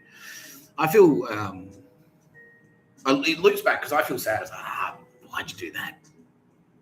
Why'd you do that, man? You were cool. You had everything, And I feel sad. And then it loops, and then it bounces back. It's like, but he was, because he was like, oh, it's all about justice for Patrice, right? He's like, yeah, fucking revenge for Patrice. I was like, okay. And then knowing what it feels like, and then I think about this. I follow the logic. It's like, yeah, because oh man, that was cool because we had a thing going because he was all about justice for his friend. And then I remember it was like, oh wait, but so if he was hell-bent on justice for his friend, but then at the same time he's capable of also committing the same offences. I'll do the whole thing. I will. We'll let the dust settle a little bit, and then we'll do the whole thing. But yeah, no, basically, yeah, he's dirty. Yeah, he's dirty. He's done some dog shit. Yeah. Yeah, he's done a lot of dog shit. Yeah. And then it kind of bounces back. And then I bounce back. Oh man, that's worse though. Yeah. So he knows what it feels like to lose a friend, and then after he lost his friend, he then went ahead and did other stuff for the same crew. Yeah. Yeah, because he was involved in that program through his wife. His wife Nia was plugged in. She was part of the Michelle Obama network. She was, yeah. She was part of the Michelle Obama assassination network. And so, who was it? Yeah. So who took out Patrice? And it's like it wasn't the crew that he was in. But it was a similar crew. So he was one of the people. He was in a crew similar to the crew that took out Patrice O'Neill. Adjacent. He was in an adjacent crew to the crew that took out Patrice O'Neill. And knowing what it feels like to lose your friend, still went ahead and just like at no point did he say like, oh, no, like fuck off. Yeah. He never said like, yeah, he didn't say like, he didn't say like, you know, he didn't say like, nah, I don't want to do it. No, I don't want to do it. Yeah, and that's what I mean. Like he fell for the same thing. So that and Ndrangheta bitch putting her ass in my crotch. That was their plan. It was like, all right, we'll get Mr. Tapscott, we'll get Nick Tapscott to hook up with this chick. He'll get married to her, and then we'll lock him in, and then we'll say to him, it's like, oh look, if you want to have a career, you have to be married and you have to have kids. This is a family company. And if you want a successful career as a creative writer and dance floor guy, that was sort of the implication. If you get married to one of our Ndrangheta Nazi commandants, political commissars, we'll prop you up. We'll give you a career in advertising. We'll give you a career, like, who knows where it could go. You could be the face of, like, a beer commercial or something like that. You know what I mean? I'm like, no, fuck that. But Bill Burr, and they did the same thing to him with Nia. They're like, well, because you're on the anti-feminist team. You're a part of the intellectual dark web. So if we can't wipe them out, we'll breed them out, basically, yeah. So we'll send in a honey trap. And she'll lock you down, and then she'll give you instructions, and then you become one of us. Yeah, and he didn't resist. So she came in, and like he knew what was going on, and he still went with it because they basically said like we'll get you a series on Netflix. So F is for Family, that's La Cosa Nostra. He got his TV show F is for Family because of favors that he did for La Cosa Nostra, and indirectly Michelle Obama and Kamala Harris. Yeah, and so now everyone's going, oh fuck, but that's his whole thing. Yeah, exactly, being against them. Yeah, well, precisely. So that's why I don't feel bad. Yeah, that's why I don't feel bad. Yeah, yeah, because I didn't know that. And they didn't tell me on purpose. Because if I had known that, I wouldn't have been able to, like, I'm too straight up. I'm too honest. I can't joke around with something. I can't joke around like that, knowing that person has done that, you know. Yeah. So no, unfortunately, he is. Yeah, he no longer exists as a pattern of energy. Yeah, because like that kind of callous betrayal. Like you can't. Like it doesn't matter how funny you are. And it's a tragedy. It really is. And this, again, looping back, like this is why Daz is so fucking important. Because Daz was never corrupted. He was never corrupted. Nah. And that's why they killed him. Because they knew they couldn't corrupt him. That's why they tried to kill me. Because they knew they couldn't corrupt me. Yeah. Yeah. Yeah. So yeah, Toby Allen, the Brown Cardigan boys, they're gone because they were corrupted. Yeah, they got a taste. We'll give you like, you know, guest. You can be on channel. We'll give you guest slots on Channel 9. You'll be famous. You'll be internet famous. You can have like cool cars and stuff. All you got to do is like a couple of murders for the Yakuza. And they're like, okay, they played along. And it's like, well, yeah. So they're gone. Yeah. So that's why it's so rad. I want, like, where the fuck are the people? Where are the cool people who are funny on the internet, but not, and also not murderers? Do they even exist? And it turns out Hollywood, no, they don't. No one in Hollywood. All of Hollywood, effectively. All of Hollywood was corrupted like that. Like they're all murderers. They're all La Cosa Nostra murderers. Yeah. Or cartel murderers. Yeah. All of them. It was the only way. It was the only way. Yeah. If you want to be on TV, if you want a Netflix series, that's why I don't feel bad about Netflix. Like, see you later, you fucking cunts. Like, fuck off. Yeah, exactly. Everyone's like, yeah, Waterford's like, yeah, we sponsor that. Yeah. Yeah.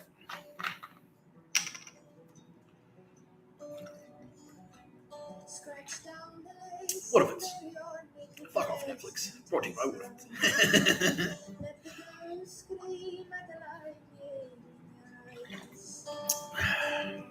Yeah. And I was like, oh, we missed the material, but now we understand why you're not doing it. Yeah, exactly. Kitty Cutler is gay. It doesn't really have the same ring to it, does it? And now, like, I can't do the gay thing. I'm gonna have to come up with new jokes. Fuck. There's one. Yeah, I don't know. I'll think of some. Yeah. Biscuit time. I don't know. There's more. There's always more. Yeah. That's what award school teaches you. It's like you can't get too attached to a singular idea. You just like, so if it's done, it's done. You just gotta move on. Yeah, exactly. Yeah. But it is biscuit time, and I'm gonna eat one.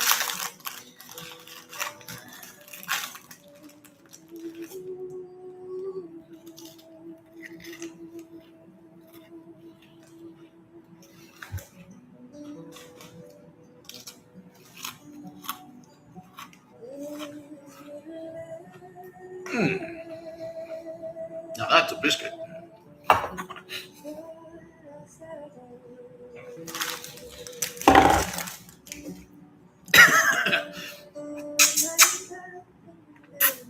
Hello, Mr. Tapscott. That's right, I'm still with Miss Ellie. Apparently, eating biscuits. She's like, oh, it's so funny. Yeah, poor ass Jay. Everyone she knew in the media is gone. Everyone. Yeah. Yeah. Pretty much everyone tried to sell her out, tried to murder her, tried to kill her. Yeah. Yeah. Yeah. Fucking hell. Todd Woodbridge, he's gone. And that was the thing. He had the whole squeaky clean image. And I was like, oh yeah, well, surely him. He can't be corrupt. He's Todd Woodbridge. But no, he's murdered two people. He's murdered two people. That's why he was on tipping point.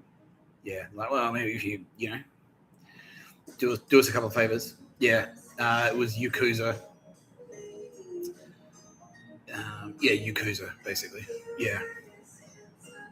And Cartel. Yeah, Yakuza and Cartel basically said, like, look, if you do us a favor, who's to say, you got a face for TV? And he did, yeah. And then we were kind of like overlooking it because he met the deadline. Yeah, that's right. He met the deadline. He met the deadline for amnesty. And so we were sort of like, all right, we'll see how this plays out. And then sure enough, ego got the better of him. And when those same contacts got in touch with him and said, can you please provide intelligence on Sylvia Jeffries? And if you have an opportunity to take her out, can you take her out? He said yes. So goodbye. Yeah, fuck you. Yeah, fuck you. Yeah. Attempting to murder Sylvia Jeffries. Not a smart move. Not a smart move. No pictures of a bird where he went. All right. Let's do an action update. Let's do an action report. How are you doing, Seppo cunts? Oh, yeah, they want to do this one live because it's always fun. Yeah, okay, cool. Who's ready for Google Maps?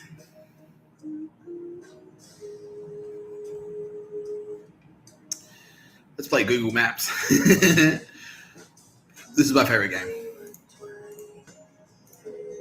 I love Google Maps. I think the bad guys are starting to hate Google Maps. They're like, oh no, every time he brings up Google Maps, something explodes.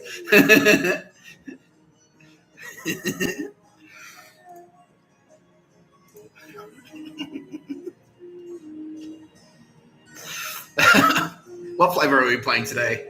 What flavor of Google Maps are we playing today? We're going to do an airstrike today. Yeah, a napalm with napalm. Airstrike with napalm. Fantastic.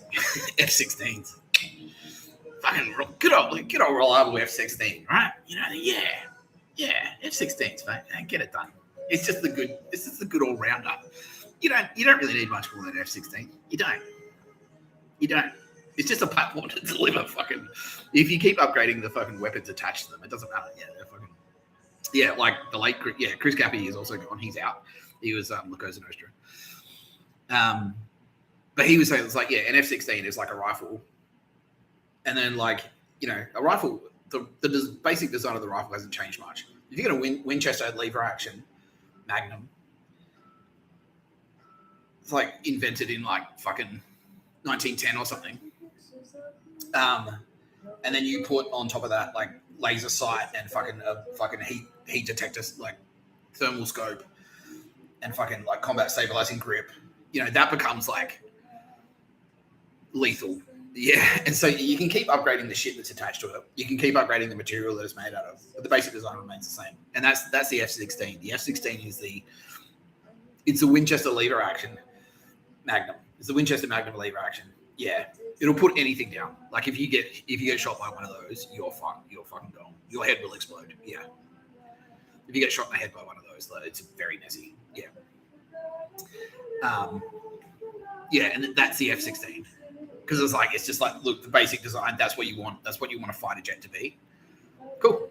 And they're easy to manufacture. Relatively, like, yeah.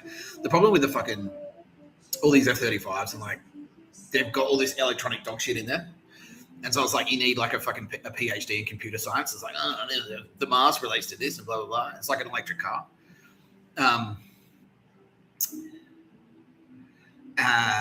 Yeah, it's like an electric car.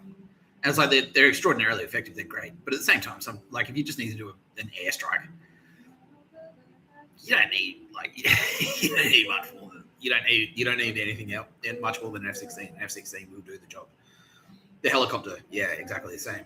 Like a Black Hawk, the basic design of the helicopter hasn't changed that much. But a Black Hawk with a fucking minigun attached to it, that will do the job. We've had those for 50 years, you know. Yeah. So today we're doing an airstrike with napalm. And this is now, informed, is a shout out to the band Napalm Death. This is homage. This is Seppo Cunt shouting out to Napalm Death. Walls of confinement. And Napalm Death, everyone will be pleased to know, are still alive. They all made it. They're all cool. Famous last words, but for now they're still alive. Yeah, they're all in Kingsguard now. Yeah. All right.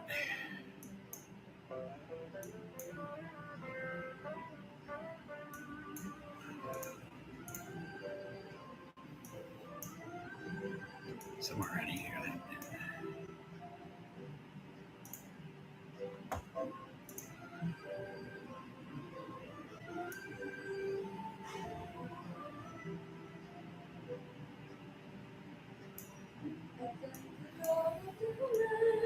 Okay, so that power pole there, roughly where that power pole is, they've got a fucking mobile command center set up. Yeah, they've got a mobile command center set up. So they've got like fucking RVs and stuff all circled around. Because they're like, well, if we go off the grid, yeah, because they're idiots. They're idiots. We've got satellites and stuff. Look, I just found you on a satellite. Google Maps is a satellite thing, you know. We've got satellites, you fucking losers. And you've all got your phones in your pockets.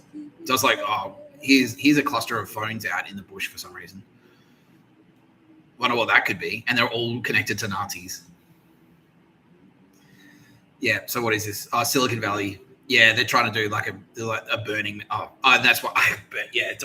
So here's a Burning Man for you fucking fucksticks. Mr. Tapscott, will you do the honors? Happy to oblige, you Seppo cunts. Incoming.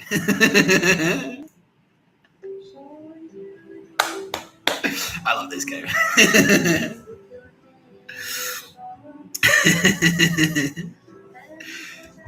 Napalm Death, Burning Man Festival, brought to you by Waterford. Waterford.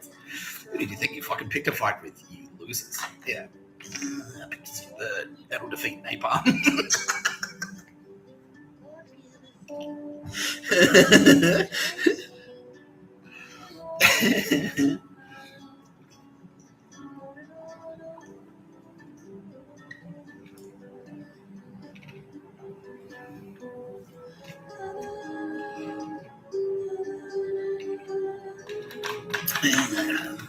Okay. Put this bottle away then. And next, please eat a cookie, Mr. Tapscott, please. Sarcastic biscuits. Man, sarcastically eats biscuits is your joke. It's your favorite joke.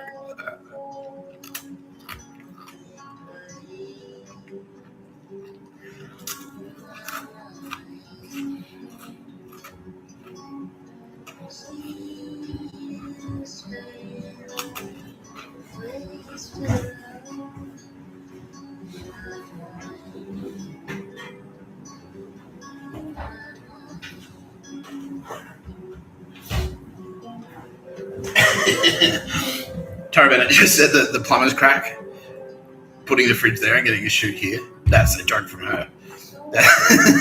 Because I said, you're not the funny one. I am so. That's her playing a trick on me. She did that on purpose. So when I have to go to the fridge and get the water fits out, you can see my plumber's crack, my butt crack. Okay. Kitty, what do you reckon? It's not.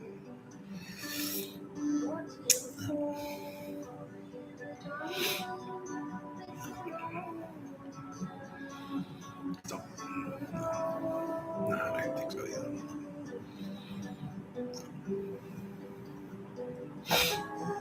No.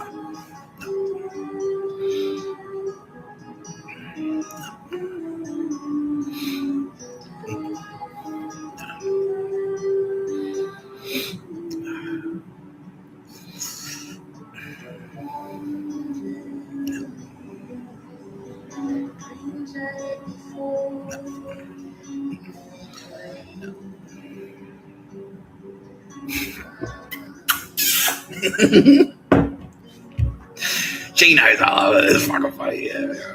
We're just palling around. Unless we're striking with neighbor. But anyway. Yeah. Anyway. Well, that's value. So it's like, but now you don't know if you're joking or not. Well, that's exactly. That's the value of it. Now you don't know if I'm being serious or I'm joking. And it's like, it sows confusion. I want my enemies to be confused. Yeah. Because now they don't know. It's like, yeah, and apparently that's exactly what because they're watching your pictures of a bird. It's like, is he being serious? Like, yeah, just that. It's like, should we leave? Like, no, yeah, but I don't. Is this a joke or not? I don't know if it's a joke. Exactly. Yeah, that's why you want your enemy to be confused, like, and not know what's real and what's not. Like, yeah, because it makes the intelligence unreliable. It makes all the intelligence unreliable. Any intelligence that they have to second guess it. So it slows them down. Yeah. Oh, fuck. I don't know if he's joking or not. Yeah, well, that's exactly it.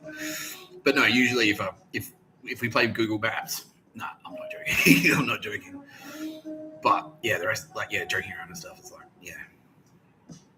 Yeah, that's why I do. I don't want to, like, you know, I know it's dishonest, but like we're at war. It's a deception tactic. It's camouflage. It's a deception and camouflage. Yeah. What is it? Yeah, it's a misdirection campaign, basically. It's a misdirection tactic. Yeah, they did it in D-Day. Like, they sent in, like, they had all these, like, misdirection tactics that they used up and down the coast. So they did, like, they dropped, like, they had, like, dolls that looked like soldiers. They looked like G.I. Joes. They were about this size. A bunch of parachutists. And they sprinkled them, like, they just dropped them out of planes. Like on the north of Normandy. Yeah. Giant misdirection campaign. So the Hitler would think that they were attacking there. Yeah, and it's like, and they did the same thing. Like, oh, now, wait. What? And then it worked. It worked. Because Hitler was like, fuck, we're under attack. We're in Normandy. We're under attack. They're arriving. Like, the invasion is on, and it's in Normandy. And he's like, no, it's not. No, it's not. And then that bought the Allies like an extra. They had like an extra day before Hitler finally went, oh shit, like we better get down there, you know? Yeah, so that's why it worked. Yeah.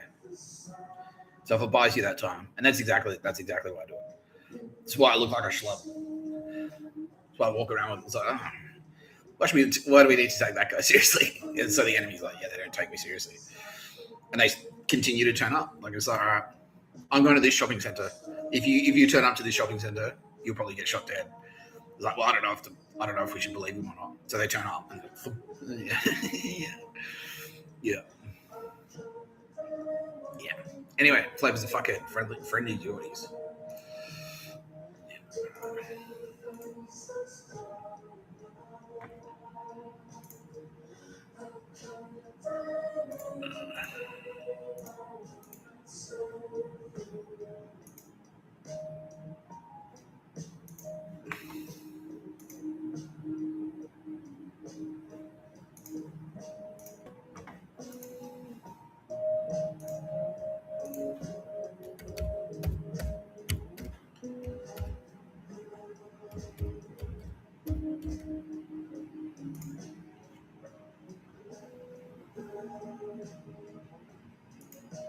been over a week since the Bondi terror attack, and I think it's very important to say this before we all go on break for holidays. We've already done 3 videos on this.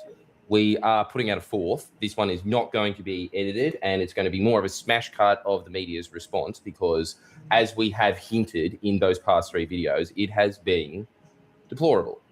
I've never seen anything like this. The closest, I think, maybe was when the Murdoch press really wanted Kevin Rudd out in 2013, but this has been such a malicious, coordinated attack that was immediately politicized, and it all started with Netanyahu, just after the shooting had ended, came out internationally across the globe and said, this is Anthony Albanese's fault. This is what happens when you recognize Palestine. The media has taken that order and it has seeped through the ABC, Guardian, Sydney Morning Herald, all of the Murdoch press. This is uniform. This is a chorus, and it is based off of the most cobbled together, desperate attempt at smearing that I've ever seen. And what is particularly tragic about this is none of it is aimed at protecting the Jewish community at all. Absolutely none of it. This is just pro-Israeli propaganda that is being directed from another country. It's extremely unpatriotic. It's kind of really sickening. It's got nothing to do with protecting Australian citizens. We are going to go through. Okay. So, the Bondi attack, he was one of the targets. Like, so obviously by now, like everyone's guessed this. The Bondi attack was the Anzacs assaulting, was the Anzac SAS assault, also coordinating with the SEAL team to attack douchebag like Nazi scum in Bondi. And there were several separate raids that all happened at the same time. And it was basically like they did that. They said, oh, it's a Bondi shooting. Oh, it's a mass shooting. But it was actually like, that was just to cover up reports of gunfire. You know, it's like, oh, that must be what it was. I could still be a Nazi. They're not coming for me. They're not kicking my door in. Oh, fuck. Yeah. Yeah. Yeah, and he was one of the targets. Friendlyjordies and Miss Love was already gone. Friendlyjordies, his wife, his girlfriend too, Anna too, and also Ali. They all went at the same time. They were all down at Bondi, near Bondi. Where were they? They're on one of the paths. Yeah. And SAS swooped in and just like pop, pop, pop. And that was it. Yeah.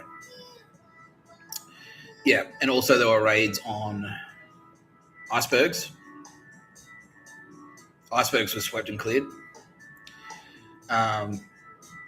North Bondi RSL was swept and cleared because there was dog shit in there. It was Mossad.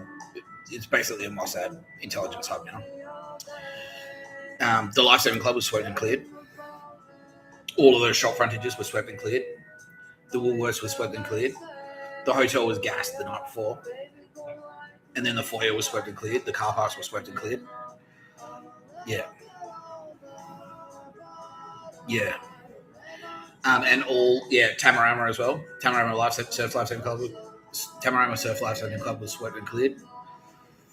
That little beach public toilet / kiosk there, that was swept and cleared. Yeah. How many did we take down? About 370 enemy combatants neutralized. There you go. That's a nice way to say it. Yeah. So he's like, she can't get over the cookie eating joke. She's like, that's the best thing she's ever seen.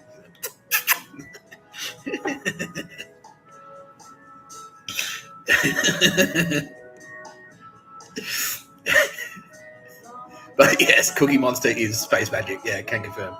Yeah, that was Celia Jeffries. Like, all right, we'll do this for you in Sesame Street. That was her. I'm the Cookie Monster. Yeah, the blue cookie eating monster. Ow, ow, ow, ow.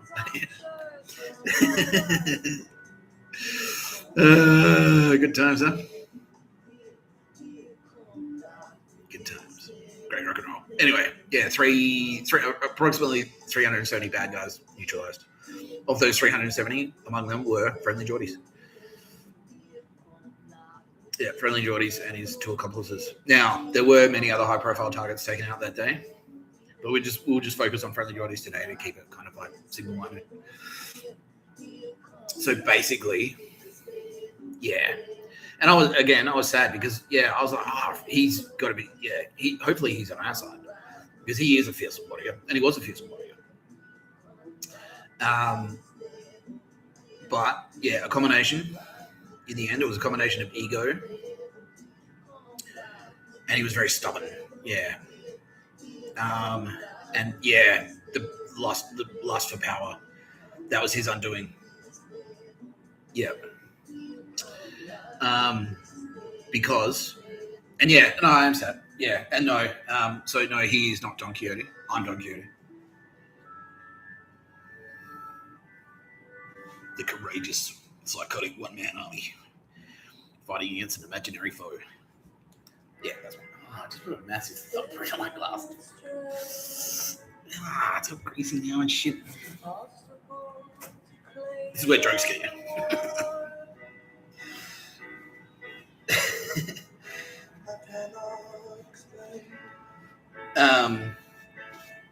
Hubris.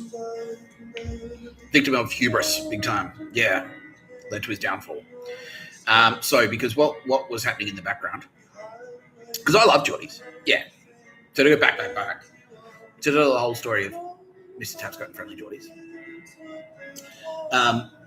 I first became acquainted with Jordan Shanks' content around the same time as Cook Sucks, actually. He started doing YouTube videos and they were fucking great. Really creative and fresh. Best thing on YouTube, pretty much. Yeah, he's a hilarious. He was an amazing physical comedic actor. Had me crying with laughter, in stitches. Cry laughing. And I rewatch his videos over and over again. Very rich in spice in the space magic. Very rich in spice. Yeah, very rich spice filled indeed. Yeah.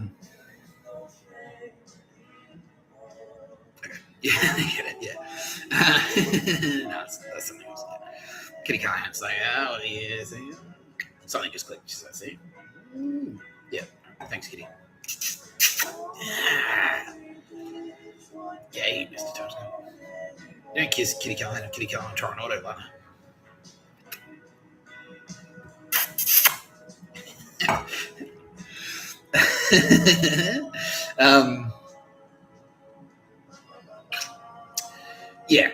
And also very politically on point. Also, I thought. Because I thought he was super ethical. And I was using him as a moral compass. I don't you watch the news and it's like, John Howard did this. Oh, what's Friendlyjordies take? And he'd be like, that's fucking crap. Okay, well, that's my opinion too. Fine. Yeah. Because he was always a pro-Labor guy. Oh, yeah, that's right. Oh, yeah, that's right. Yeah. He was a pro-Labor guy. Yeah. Wait, did he go? Yeah, he did. Yeah, but you just told me about it then. Yeah, okay. He was always a pro-Labor guy. And I'm like, I can get behind that because I was enslaved in Melbourne, working in the dog shit, Ndrangheta-controlled fucking murder machine that was the Melbourne hospitality scene, where they steal your wages and all that. Steal your wages and don't pay your superannuation and threaten to murder you if you complain about it. And so I was like, yeah, workers' rights. Yeah, that's me, Comrade Tapscott. You know, not really, but yeah. Anyway. And I was sending messages and stuff on Twitter and Facebook and going bro, he's fucking wage theft. Because you're all about and teaming up with Sally McManus, who is dog shit and he's gone. Yeah.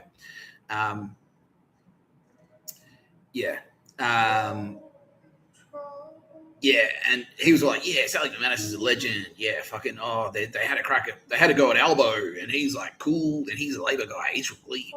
He's down to earth. He's salt of the earth. John Howard's a cunt. Fuck Peter Dutton. Fuck Tony Abbott. And I was like, yeah, fuck them. And Barry Jickley and fuck Barry Jickley and fuck John Barilaro. And it is running battle with all these big Liberal Party douche-tards. And I was like, fucking, I'm on board for that for sure. Because those cunts were fucking pricks. Yeah, when I moved to Sydney, Mike Baird was in power. And he was dog shit and Geordies was all over it. He's like, fuck you. And this is where it was the Keep Sydney Open were effectively murdered. That movement was everyone involved in Keep Sydney Open was murdered. Yeah. they just stopped. Yeah, there's like literally suppressed this political party. It's like, nah, we'll just kill you all one by one. Tyson Coe, he was murdered. Yeah, dog shit. Anyway, yeah. So I moved to Sydney, and the lockout laws had just kicked in. And it was dog shit. And Daz is now screaming out from the spirit world, like, yeah, that was fucked. That was the fucking mafia. I was like, yeah, bro. Yeah, it was Ndrangheta. Yeah, the same people that got you killed, my friend. He's like, fucking, just when you think you can't hate him anymore. I'm like, yeah, exactly, mate. Exactly. Yeah. All right, Daz is in Valhalla now. All right, cool. Yeah, he's like, yeah, it's sick up here, bro. Yeah, but you'd still rather be down here. Yeah.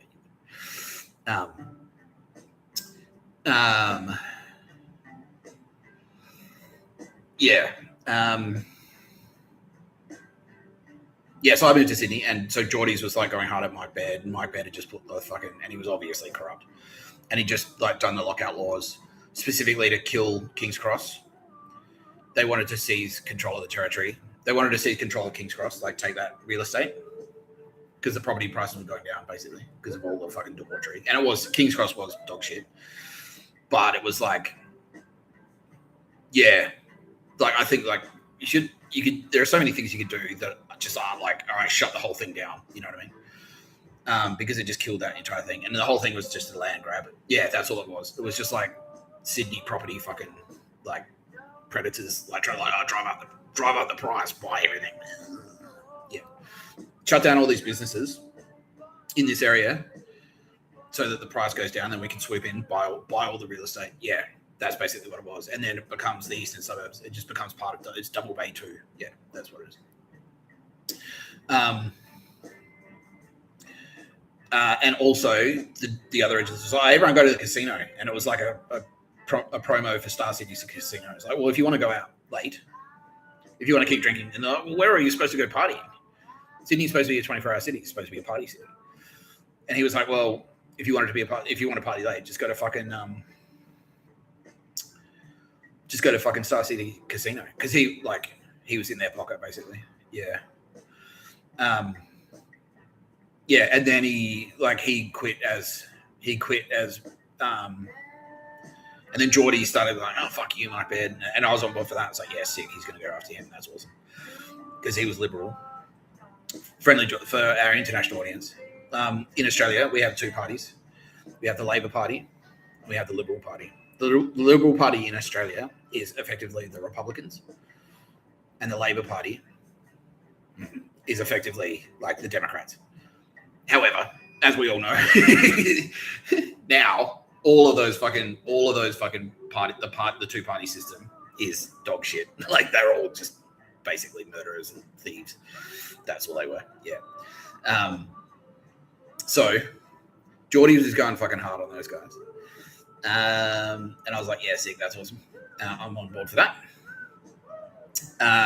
Because Geordie's is a Labor guy, and Mike Baird was a Liberal guy. And then Mike Baird, I think he resigned and he got a job at NAB, and he was like consultant or something. He got a consultant job, and he was getting paid like $2.2 million a year. It's like, yeah, that's it, done. Yeah. And then it was just like, they just had him there, and it was like, it was just his job to say like former Premier Mike Baird. So he could like go to meetings and swing his stick around pretty much. Like, yeah. It's like, oh, the Premier's coming. Cool.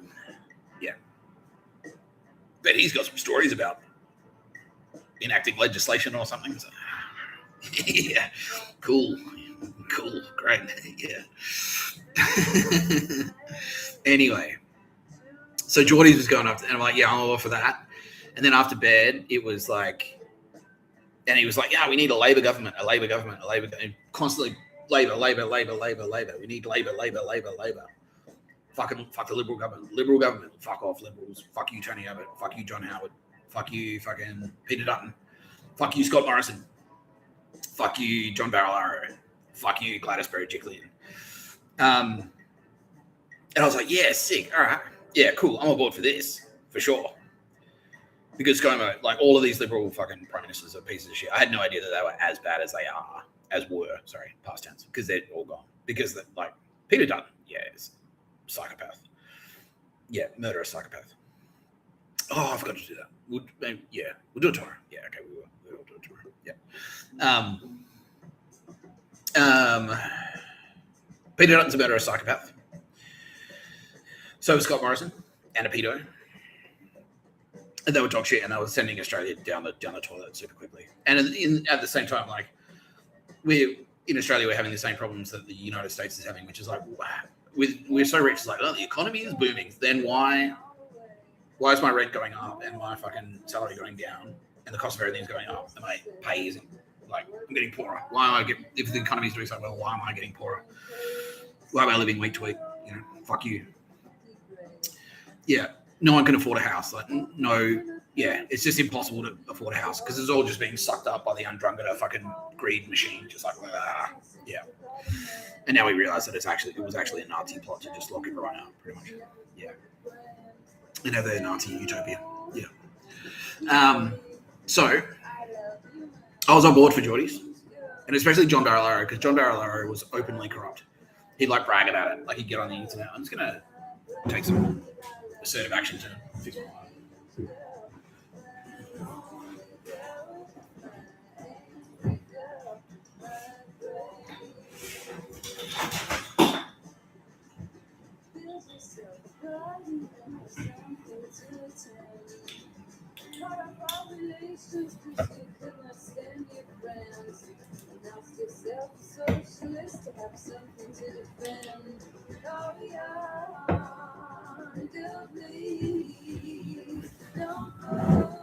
Oh, yeah. That's a bit better. Yeah. Yeah, that works, right? Yeah. So, yeah, John Barilaro was openly corrupt. Like, he bragged about it. They call me Pork Barilaro. This is the deputy premier of New South Wales. And he was just like, yeah, just straight up like, oh, I'm entitled as it's prerogative. It's my prerogative. It's a perk. It's a perk of the job. That's how he looked at it. It's just a perk of being the deputy premier that I can accept kickbacks. And he was doing horrible things like water theft out in the Western. And Jordies was all over this as well. He's like, oh, they're stealing water.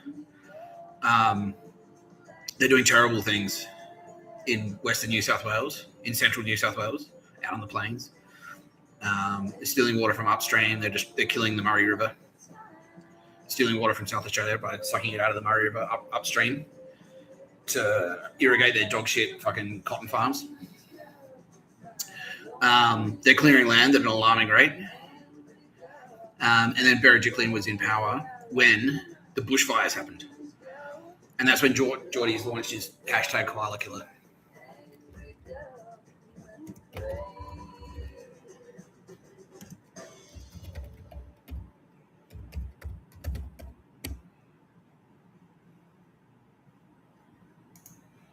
Yeah, I'll show you. Yeah, ironically titled Pure Evil. There comes a time in every government where the politicians get too comfortable, too self-serving, where the institutions that are supposed to be keeping them to account crack. Public services, the judiciary, the electoral commissions, the integrity. There comes a time in every government where the politicians get too comfortable, too self-serving, where the institutions that are supposed to be keeping them to account crack. Public services, the judiciary, the electoral commissions, the integrity commissions, the RFS even, all eventually become tools of the governing mafia. And that time period for a state coalition government is about a month. Jordies campaigning against John Barilaro. You think that's a joke? We're almost 10 years into the political experiment of what would happen if we let Harry Triggerboff run the state. Sure, the people are cottoning on. O'Farrell went down because of the developers' badge terminal. I don't think we can squeeze out another term. What if we got an emotionally stunted spinster who never got over graduating high school and losing a school captain badge to run the state? Genius! 4 more years! 4 more years! 4 more... It's true! Look at how much Harry Triggerboff's wealth has increased since the Liberals took over New South Wales. It's tripled! You know how weak the New South Wales Electoral Commission has become, especially when it comes to property developer donors, which, by the way, is supposed to be illegal. Insert patented Friendlyjordies joke where Jordan goes, you don't, do you, scum? You don't, do you, scum? Like the video. Pretty much, they're setting a common law precedent here, which is that you can accept donations from property developer donors as long as you're not from the Labor Party. Even better if those illegal donations are to enhance one's koala killing capabilities. Yes, crime family the Stacks, and yes, I'm calling them a crime family, as they've given obscene amounts of money to Nationals MP Stephen Bromhead. Look, here they are, all the documents. You want to read them? Well, we'll get to that later. You don't have to. You know what's terrifying about these donations? They're illegal, and no one cares. Bromhead just walks into the planning minister's office. Hey, Stokesy, I'm going to talk to you about koala protection laws today. Yeah, property developers and koalas get on like that, don't they? Hey, I'm not just representing the Stacks. I'm also representing gum tree property developers. Yeah, they plant gum nuts and koala property grows. Look, these are my kids. Well, that's good to hear about the gum tree property developers. I'm sure they cancelled some of it out, but the Stacks family have a particularly nasty record when it comes to this. 2 of their companies and 3 of their directors were charged and pleaded guilty to killing endangered fauna. In one particularly harrowing court case, a mother and its infant koala were brought into court in a jar of formaldehyde to prove that they had cut down a tree with no regard whatsoever to the mother and infant in the tree. It was just flung from it. They died. These are legitimate koala killers, and they are donating legitimate cash to the Nationals. No wonder John Barilaro refers to them as tree rats. What better sums up the last 10 years of New South Wales coalition government than property developers and koala killing together at last? I can think of something better. Fucked yellow stripe apartments and getting on with the job together at last. One particularly striking donation was a little special dinner of koala killers where they all got together and exchanged notes. That's right. Apparently Mrs. McGuire was there. Bin Chicken herself saying that she can't recall if she dined with property developers to solicit illegal donations. Ah yes, Gladys Berejiklian's go-to trick of hiding her corruption. If I don't remember it, it didn't happen. People prosecuted for killing koalas, dining with koala killer herself. 3 guesses what was on that menu. Scallopini, bros, I cooked it myself. Can that get over small slithers of meat? No. I am so confident about this. I'm not even going to bother with the media niceties of allegedly at this dinner. Gladys, you were at that dinner. Sue me. She uses this trick all the time. Remember the other day when she said that she didn't remember if she broke COVID rules when she was tested? No, I don't remember that either. Yeah, she didn't remember because remember, she can't remember what happened a week ago, let alone 2 years ago. But she can remember what happened 40 years ago, commenting on the old lyrics of the national anthem that she remembers singing as a child. I don't even remember what our fucking national anthem is. Is it Waltzing Matilda? Nah, it's Price of Fame by 360. These coalition types are always on Sky News poo-pooing postmodernism. This is the most postmodern government in this nation's history. This is their other trick of getting out of corruption allegations. What do you say to numerous evidence allegations that you're corrupt? Qu'est-ce que la corruption? They must have learnt this trick from the Stacks family because as soon as you ask them about their hundreds of millions of dollars of property that they develop, they're property developers, they say, oh, where's the evidence of that? What? Your businesses, dude? Hey, if you say we're property developers one more time, I'll sue. But Shadow Environment Minister Legend Kate Washington pointed out, hey, you guys are clearly property developers. You are not allowed by law to give money to the Nationals. They chucked a tanty and threatened to sue until she was forced to apologize for stating a fact. These own over 270 properties. They are multi-millionaires from said properties. They are directors of property development companies. The government boasts about their property development projects. The same government they're donating to. So, gee, I don't know, guys. Maybe you should stop donating to them. Sue them. This isn't just if it walks like a duck and quacks like a duck. This is everyone on earth saying they're a duck until one specific person says they're a duck, at which point, that's the point we're at with this government. Brazen laws in black and white, clearly breached, put into Parliament. Gladys Berejiklian says she can't remember anything about it. As a result, the Electoral Commission doesn't do anything. The media tepidly picks up the issue for a bit until the Stacks have a word with them, dropped immediately. out the door it goes. That's why we're going to blow this issue up. Hashtag koala killer, get it trending again. We are going to point out that it's not just koala killer at the top, but she's protecting, I think, every koala killer in the state. If you kill koalas now, you have power. If you think that's f***ed, maybe you should write a couple of letters to your local paper, your local television station, and say, why aren't you covering this? Because we've heard from the grapevine that if you do that, they will start covering this issue again, and it'll have the libs running scared yet again.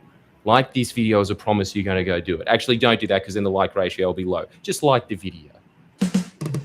Please share and comment below. Comment.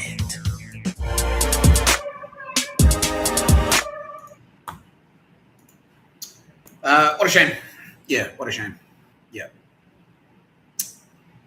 Yeah, because, yeah, good content, right? Like, yeah. It's like, oh, yeah, cool. I can get behind this guy. And I watched it. I was like, yeah, fuck yeah, Jordies. And that's around the same time when he was doing that campaign. Because the bushfires were fucking horrifying. For all of us. It's like driving from, I drove back to South Australia for Christmas, and there was smoke all the way. I drove from Sydney to Adelaide. It's a 15-hour drive. There's smoke all the way. And then I drove from Adelaide to Melbourne, and there's smoke all the way because there were fires everywhere.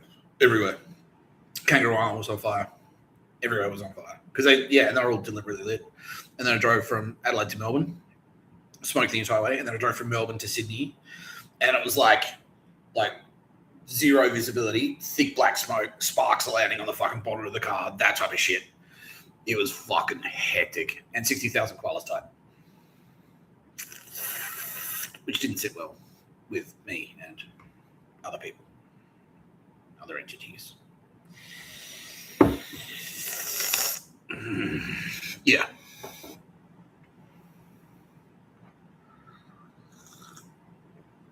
Wake up your baby.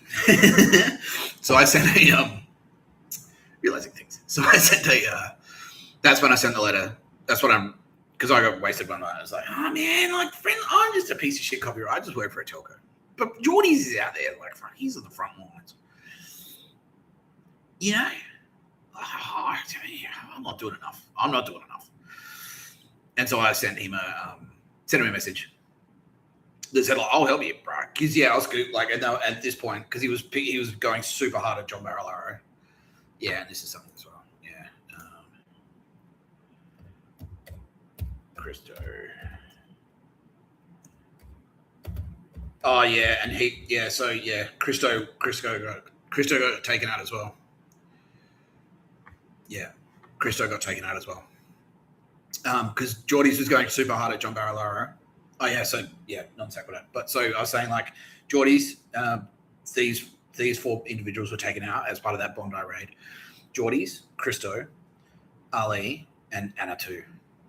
Yeah, and then there was another one connected, Miss Love, but he went earlier. They got him like a week earlier or something like that. Yeah. To basically make Jordy shit his pants to say, like, we're coming for you next, bro. Fuck you. Yeah.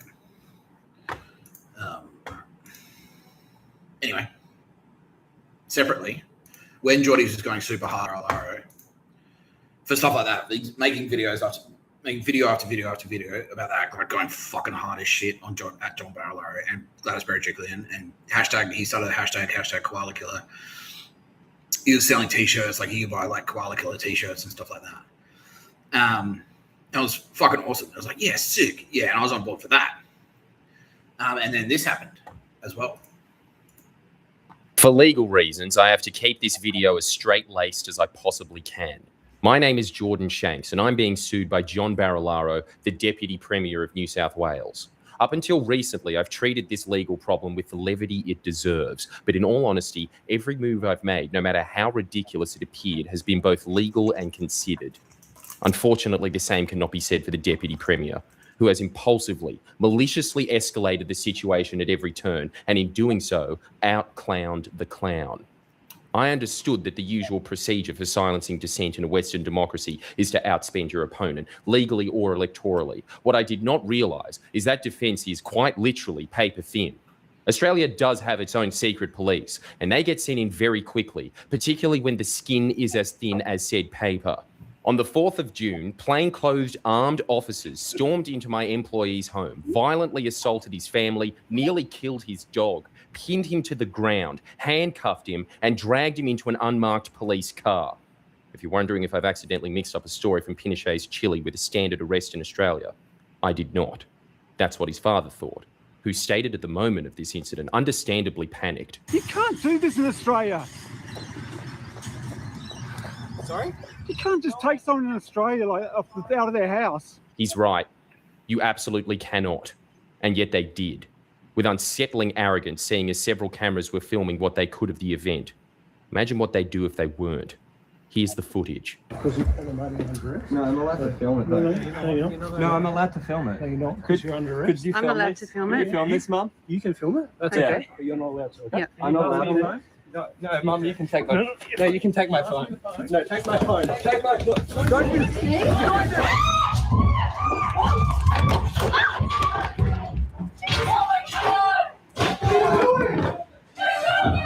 What the fuck? Yeah, they're giving away evidence and trying to run away with it. Yeah? Yeah, he's trying to run. Who are you doing this? You're out with...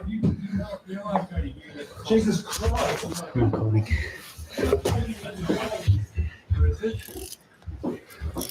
Film this. What the fuck? Film it. This is bizarre. This is not Australia. Yeah, it's not. Yeah. Have you got the number? You hurt a 51-year-old woman. You knocked I me tripped over. You killed my dog. I tripped Please over. hold. Okay? No, you did not. Yeah, You yeah. pushed your way. You pushed No, me no, down. you were assaulted. I tripped over. You That's assaulted whatever it me. was. You assaulted Okay? me. You No, I just didn't. assaulted me, and I've got did. witnesses. We told you to hand over the phone. I have got witnesses. You handed it to her. I tripped over you. You That's pushed what me happened. down in my own home. No, I didn't. You I absolutely COVID did. environment. That's all. If you do anything to my son, you will pay.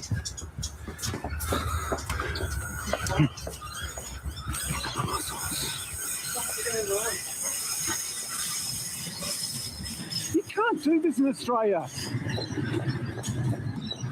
Sorry?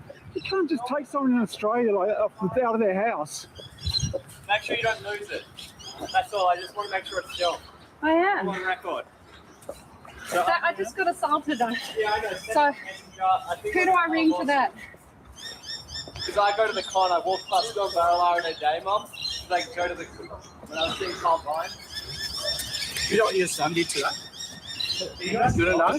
No, I want to You don't want to know? legal representation. What, he went to university. He went into... You might be wondering who this brave defender of corruption at the highest level is.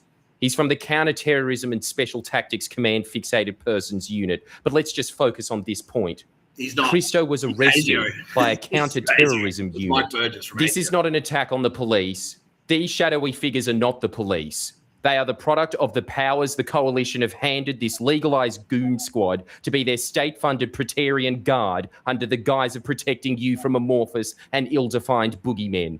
To give you an idea of how far-reaching and sinister this legislation is, the following accusation now warrants the unbridled force of this self-appointed extra-legal mafia. You know what your son did to that? You don't know? No, I want to You don't want to know? legal representation. What, he went to university. He went into I go to school. con. Yeah. He goes to school right there. Yeah. Yeah. Yeah. He was harassing the deputy premier at a state funeral. We'll be getting into that slip-up later. But as you'll soon discover, it appears as if the unit was acting on false information. But for now, let's continue right from when he was arrested. According to Christo, the normal uniformed police were reasonable and professional. He felt bad that they had to process the claim on a Friday night when they obviously... Yeah, all of that is on YouTube, by the way. You don't need to, you don't need to watch No Pictures About a Podcast by Mr. Tapscott. I'm Mr. Tapscott to watch Friendlyjordies videos. All Friendlyjordies stuff is still there, but those cops, they weren't cops. That was ASIO. They were Mike Burgess's goons. Yeah, yeah, because Mike Burgess is in bed with fucking almost literally. They'd go to sex parties too. Like gross. Mike Burgess, you fucking disgusting pedo. Anyway,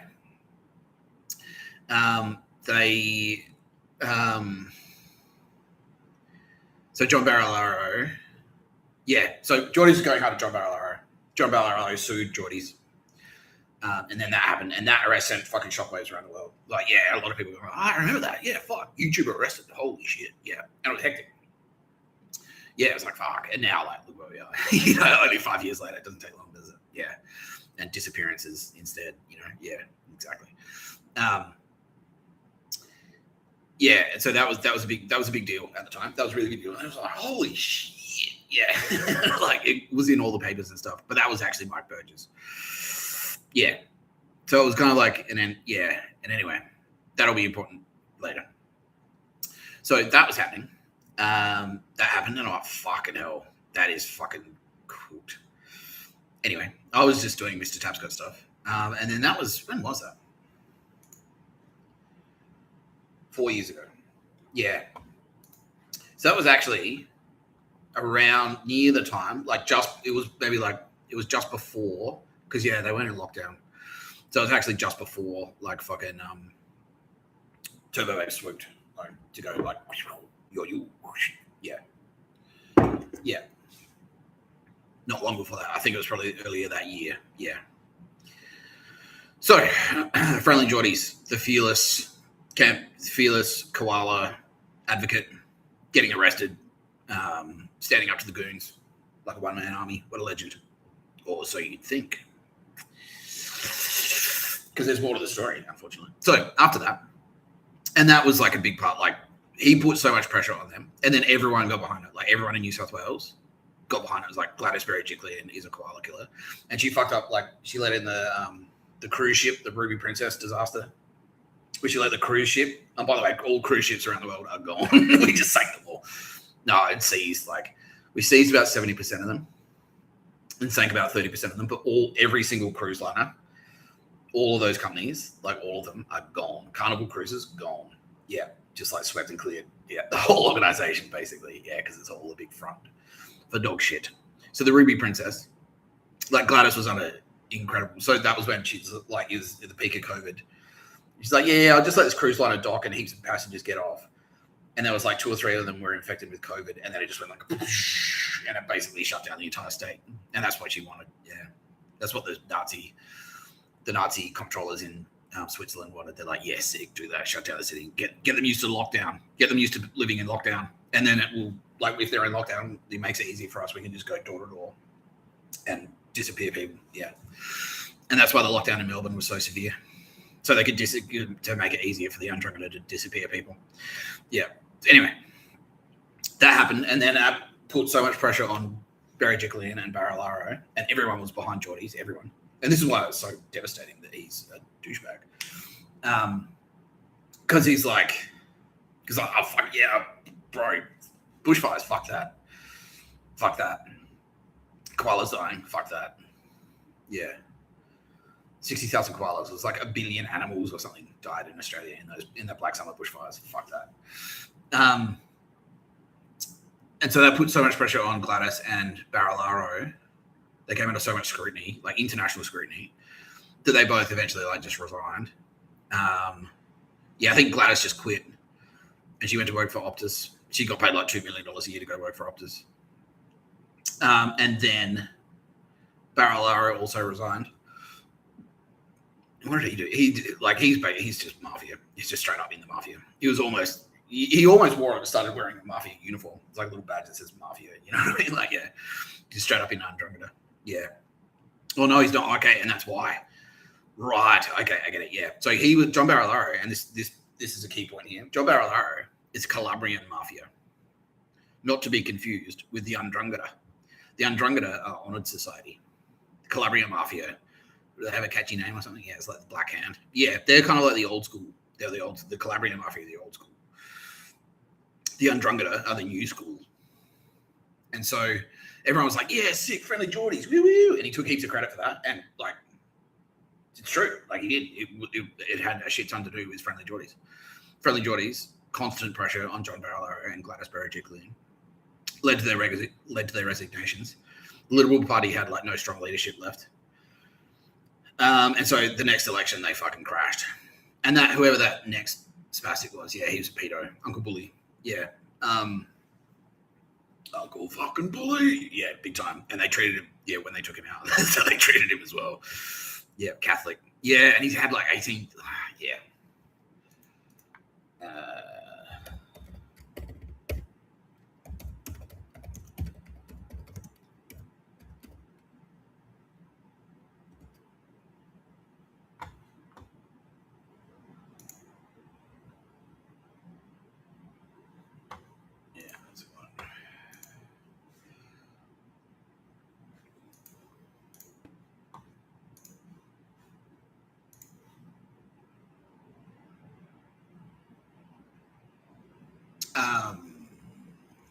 They're all gone, basically. Yeah, all of the Liberal Party, in Australia are gone. Like state Liberal, federal Liberal, they are all gone.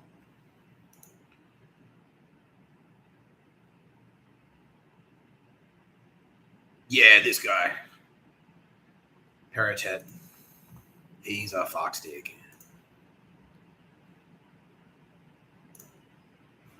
Yeah, Paratet, yeah. Let's see if we can find him.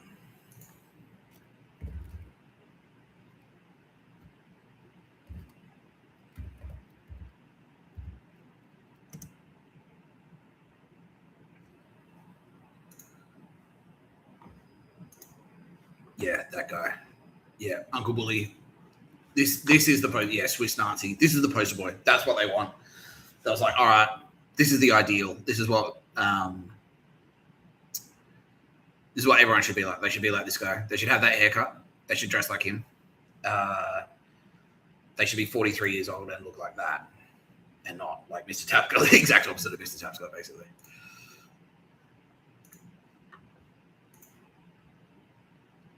It should say born party education. No, it doesn't say. Nazi uniform scandal. Where's personal life? Yeah, Catholic. NRL West Tigers, they are all gone. All of the Tigers are deleted. Effectively, all of the NRL has been deleted. Yeah. 7 kids. Yeah. 7 children. Catholic. Now, who else do we know is a Catholic in the New South Wales Parliament? Yeah. So that's the thing. They're like Liberal or Labor, but they both live in the inner west. And they both fucking go to the same Catholic church as Chris Minns. Yeah. So I mean, like, how different can their viewpoints be? You know what I mean? Well, he drinks Han, but I drink fucking Drifter. You're the same guy. Yeah. Your 2% titanium tax goes too far. Your 2% titanium tax doesn't go too far enough. Yeah, exactly. Yeah. Yeah. Anyway, I was talking about Friendlyjordies. I got distracted by that spastic. Yeah, why don't I even start talking about him? Anyway. Yeah, he's a fuckstick. Anyway. Yeah, that guy took over and no one liked him. And so they lost the next election to Chris Minns. And Chris Minns was aligned with Albo, and they're both from the inner west. And at the time when Chris Minns got elected, he was all like, hey, I'm not going to wear a tie in the press conference. That's not me. I'm going to have like hot girls like standing behind me and stuff. Yeah, I'm going to have a hot female cabinet.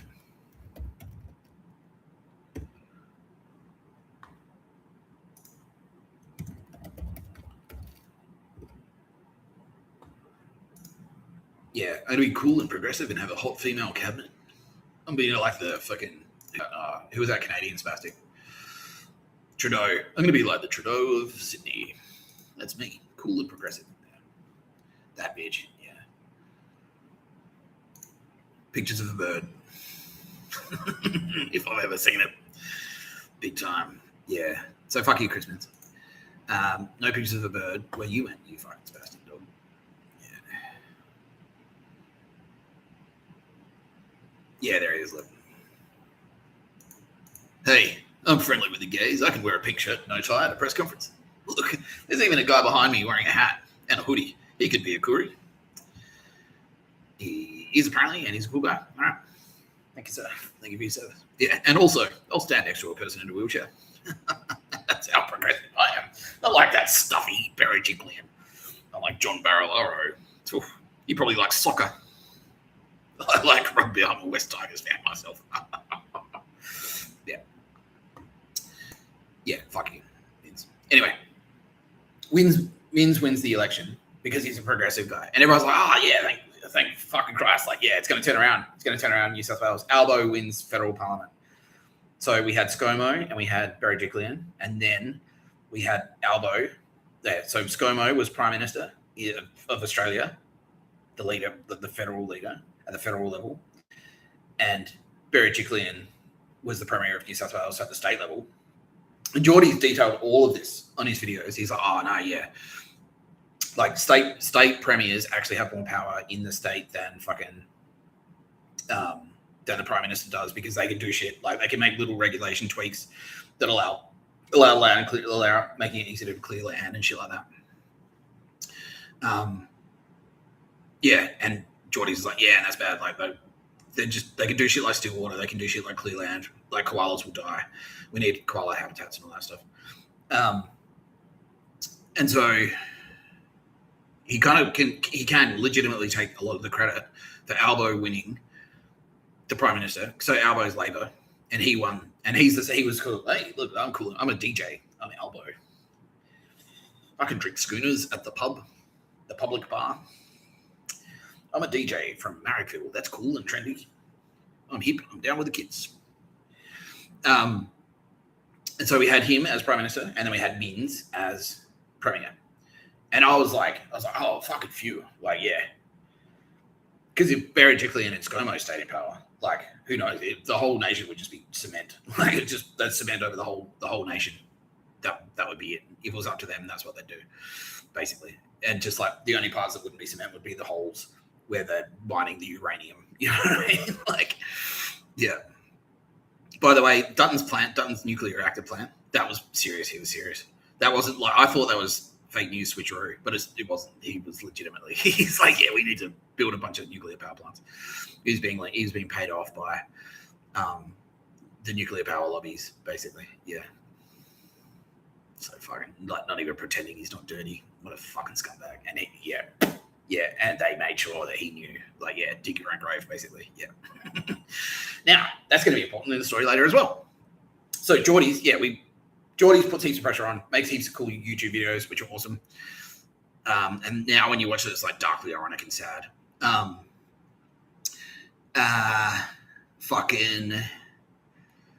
We get regime change in Australia. We get the Minns in, we get Albo in. So okay, cool, fuel. But in the meantime, everyone's lives are getting worse and worse. The arrest thing, like all of that, like all the charges were dropped against Christo. So things started turning around for Geordie's. And I was like, cool. And then I had to do Mr. Tapscott stuff. And so I got distracted by a certain fucking ditzy redhead. On my birthday? It's my birthday. You calling me a ditzy redhead? I was like, you know, baby. I do. Yeah, she likes it. Yeah. She refers to herself as the third person. She does. Son of man wants a martini. Son of man gets a martini. All right? Yeah. I was doing this stuff. I was doing turbo-based stuff. So I kind of like, oh, well, you know, I didn't really have that much time to watch YouTube videos anymore. But I was oblivious to what was actually going on. Because, like Geordie's is kind of the same. He was like, oh, I'm Labor shill, Friendlyjordies. And he was always Labor, get rid of the Liberals. And I was like, oh, look, I'm on board for this. Because the enemy of my enemy is my friend. I don't know much about like what his connections are aside from this, but as long as he's planning to get rid of the Liberal Party, I am on board. But what was happening in the background was that he was indeed a Labor shill. He was. And part of the reason, and he knew the reason that he was going, it wasn't actually like, because he was being paid by Labor, the Australian Labor Party.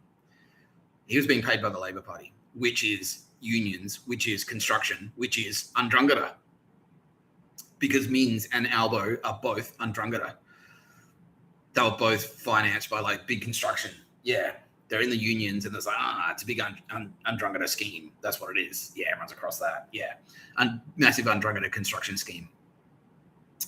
And fucking Jordies was being paid by them. They were propping him up.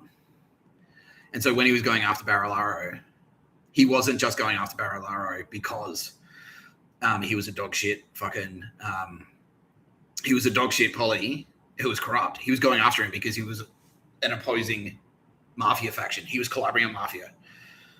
So what that actually was the fucking Ndrangheta fighting with the Calabrian mafia. Jordies was Ndrangheta taking out his rival, his mafia rival. That's what it was.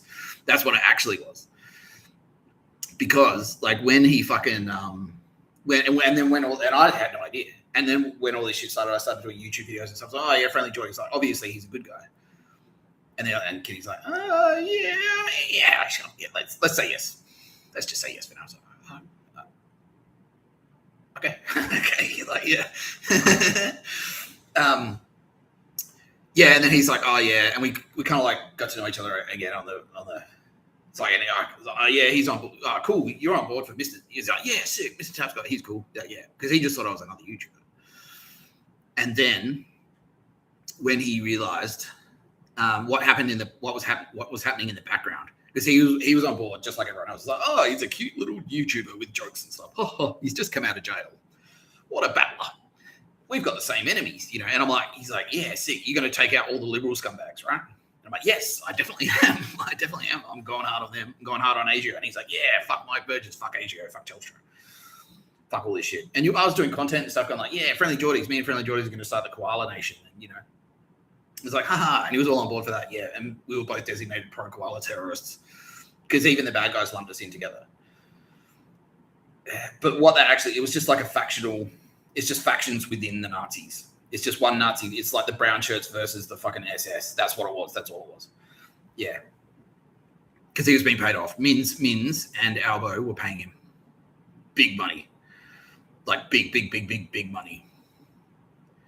Yeah. And so we kind of said to him, it's like, and we were a bit sneaky. And this is now Millie's plan. Oh, I forgot the fucking music.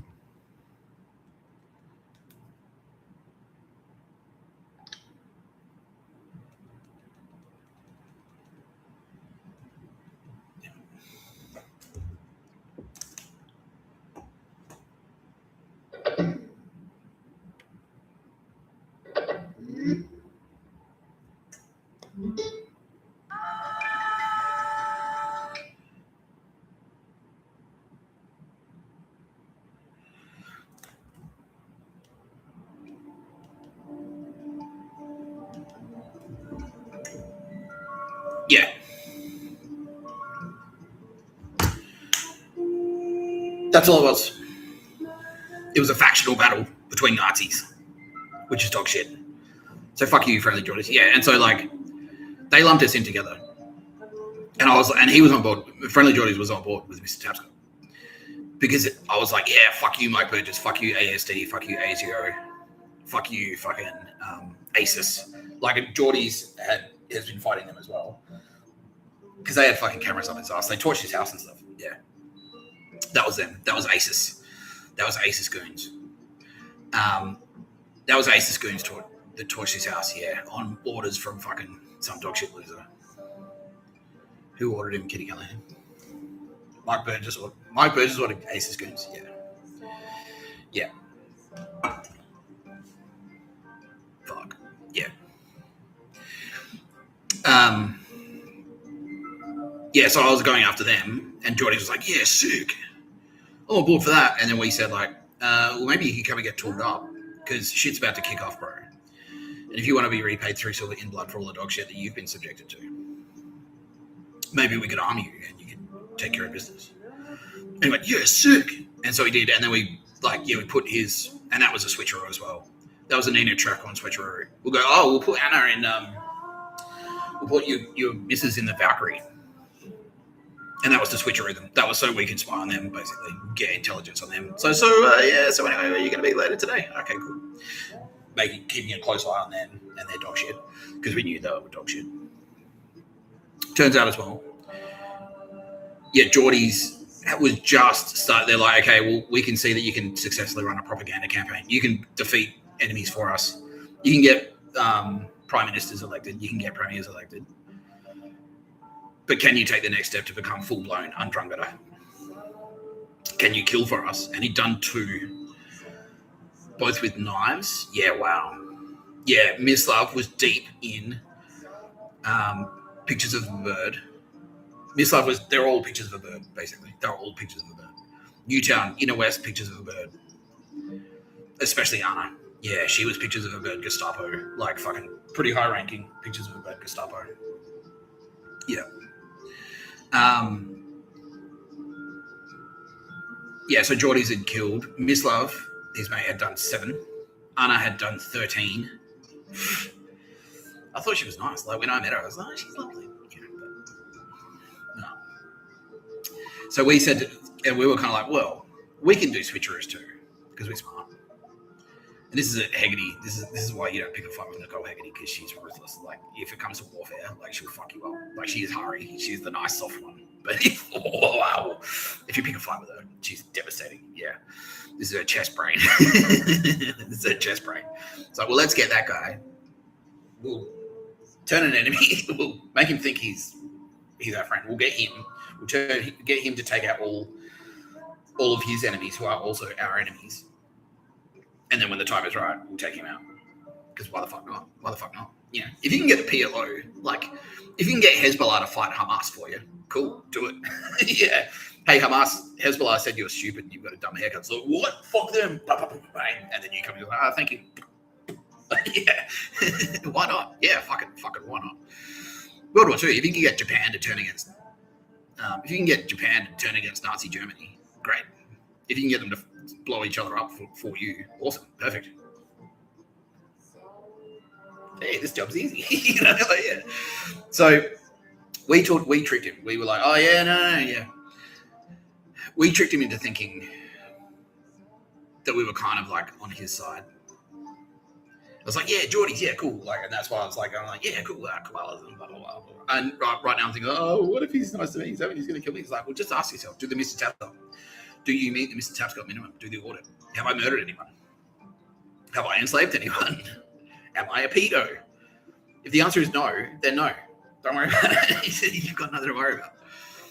But if you're in a terror cell, an Ndrangheta assassination cell, and also accepting money from the people who are burning down the fucking bush, because they're connected. They're all connected to each other. They all know each other. Yeah. That's all it is. It's just like, it's like Tabcorp versus Ladbrokes. They're both scumbags. They're both equally dog shit. They were just fighting each other. That's it. And it's like, yeah.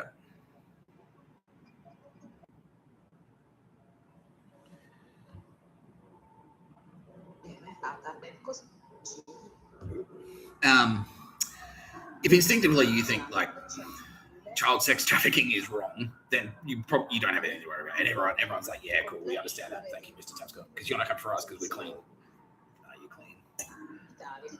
Okay, cool. Yeah, exactly. Yeah, thank you. Yeah, we're fine. Yeah, like a mobile. It's clean.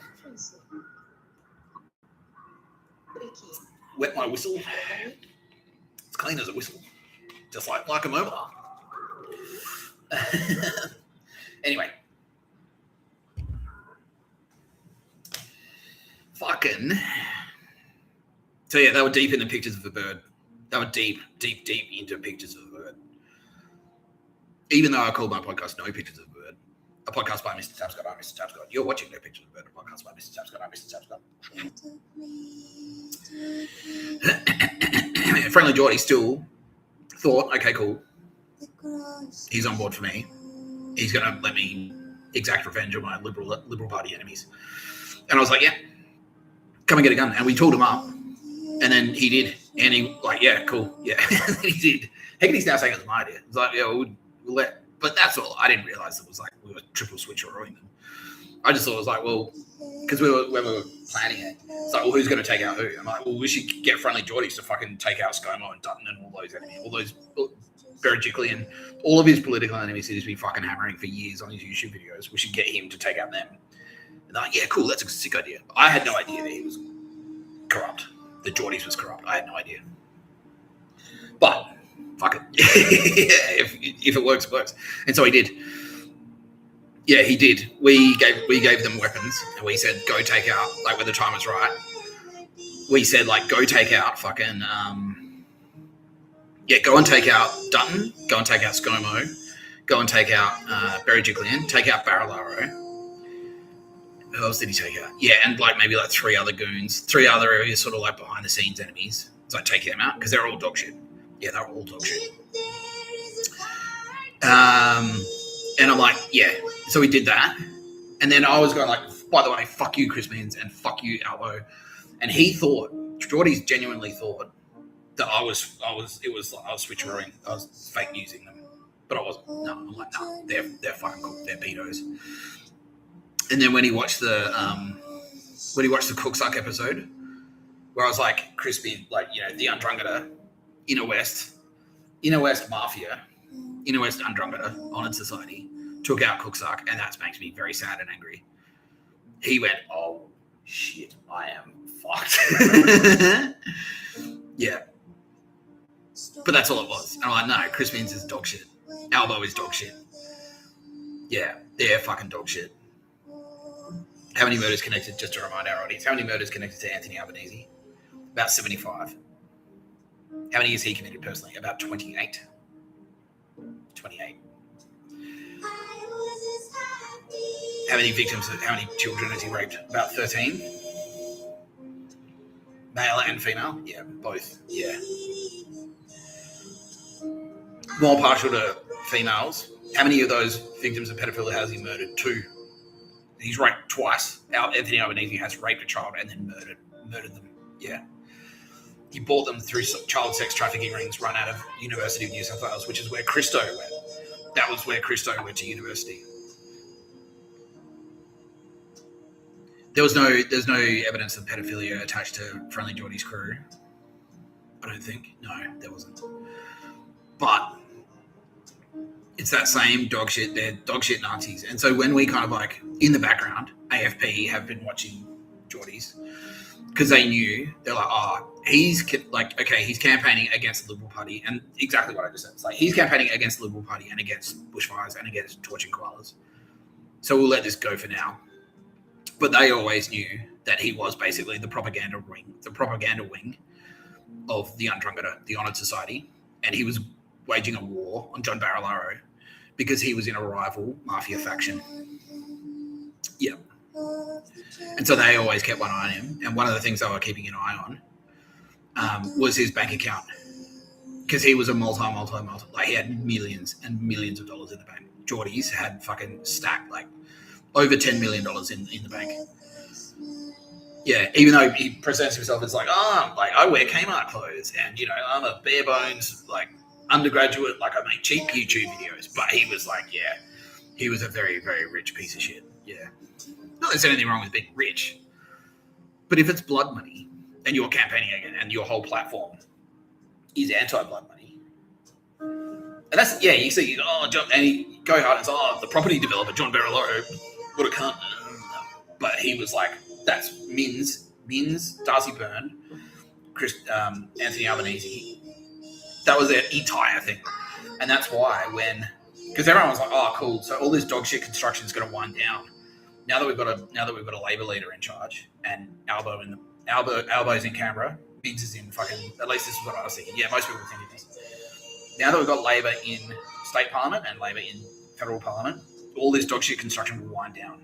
But he said it went up. Yeah, because that was just it. It was just like, all right, cool. The fix is in. Don't worry, boys. Yeah, like, ramp it up. Because they were just running the same scam. They just had like a different label. That's it. It was exactly, yeah, so someone just said, yeah, it's exactly like a fucking Gestapo, the Nazis, like rebranding Gestapo as Stasi. It's the same cunts doing the same things. It's exactly the same, just with a different label slapped on it. That's it. That's the only difference. Yeah. So that's why we took out Friendlyjordies, the dog shit, piece of shit. And did he go to hell? Nah, we just deleted him. And it was for services rendered, basically, because he was a fearsome warrior. And I remember, actually, one thing we had a, he's put me back down. I want to fucking, The only cruel thing we kind of did to him in the afterlife, because he thought he just got taken out by his enemies, basically. He thought he got, this is a war, and he thought he got taken out by the bad guys. When actually it was us. We shot him. We killed him. Yeah.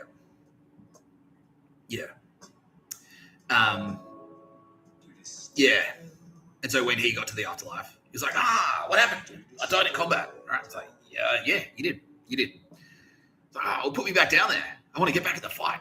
And we're like, no, you died in combat because we killed you. Because we know how much, because you're a dog shit Ndrangheta fucking shill. You've got millions of dollars in the bank. You've committed 2 murders yourself.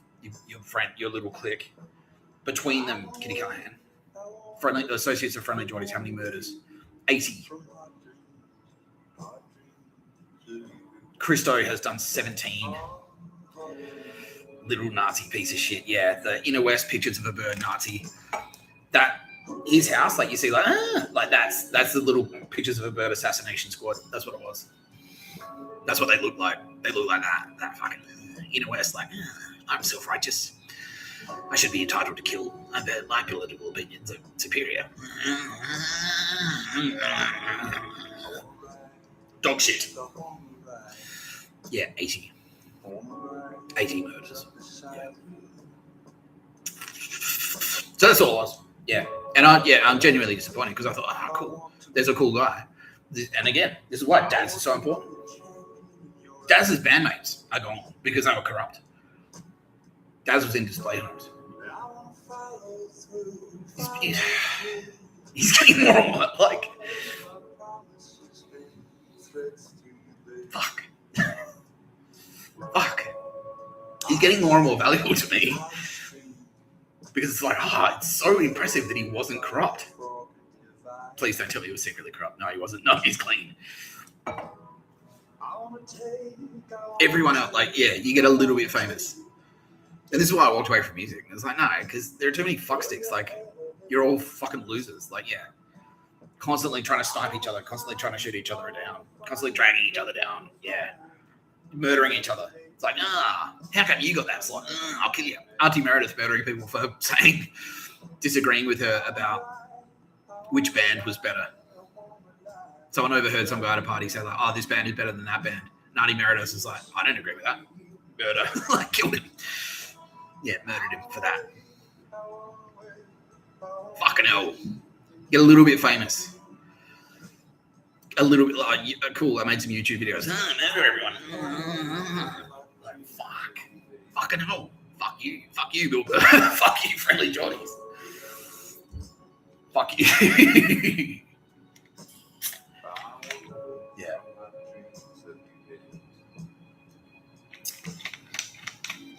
Yeah. So when he got to the afterlife, he's like, we bros, right? Yeah, sick. Mr. Tapscott, we're bros. I died in combat.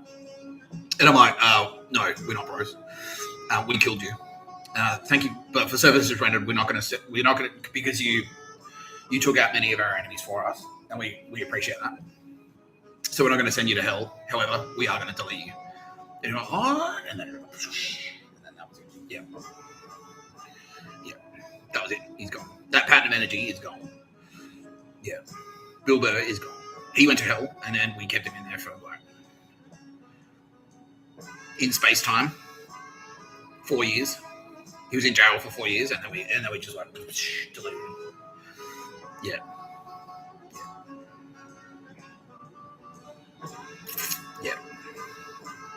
That's right. So that's the tale of Friendlyjordies and how the corruption seeped into everything.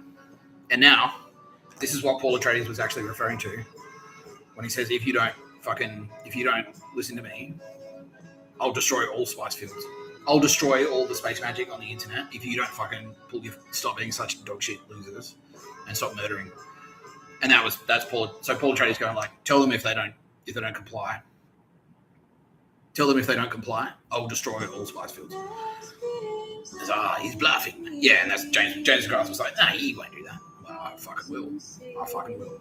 And then that's what happens. No, if you fucksticks don't stop Stop being Peter. Stop enslaving the Jews away, anyone. Joe Biden, if you don't fuck off.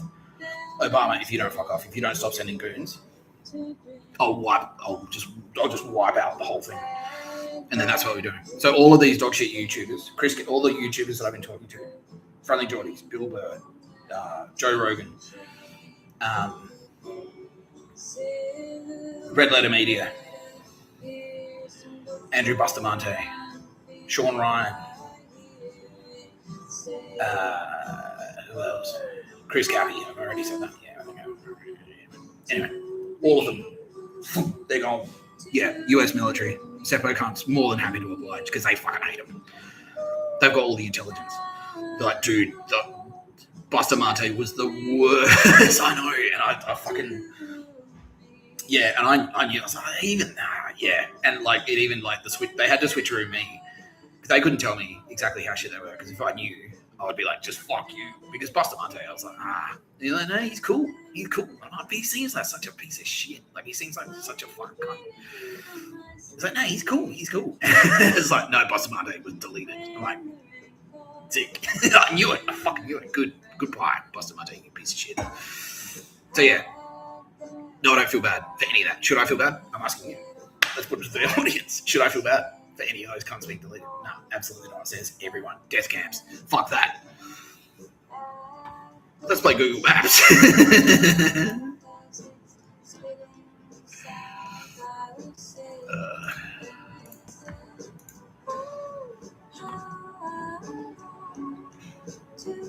Yeah, Dave Chappelle, gone. All of them. Pretty much all of Hollywood, gone. Yeah.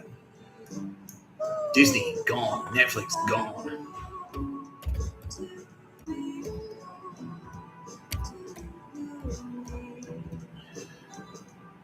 For fuck's sake. Cool Googling, Nick.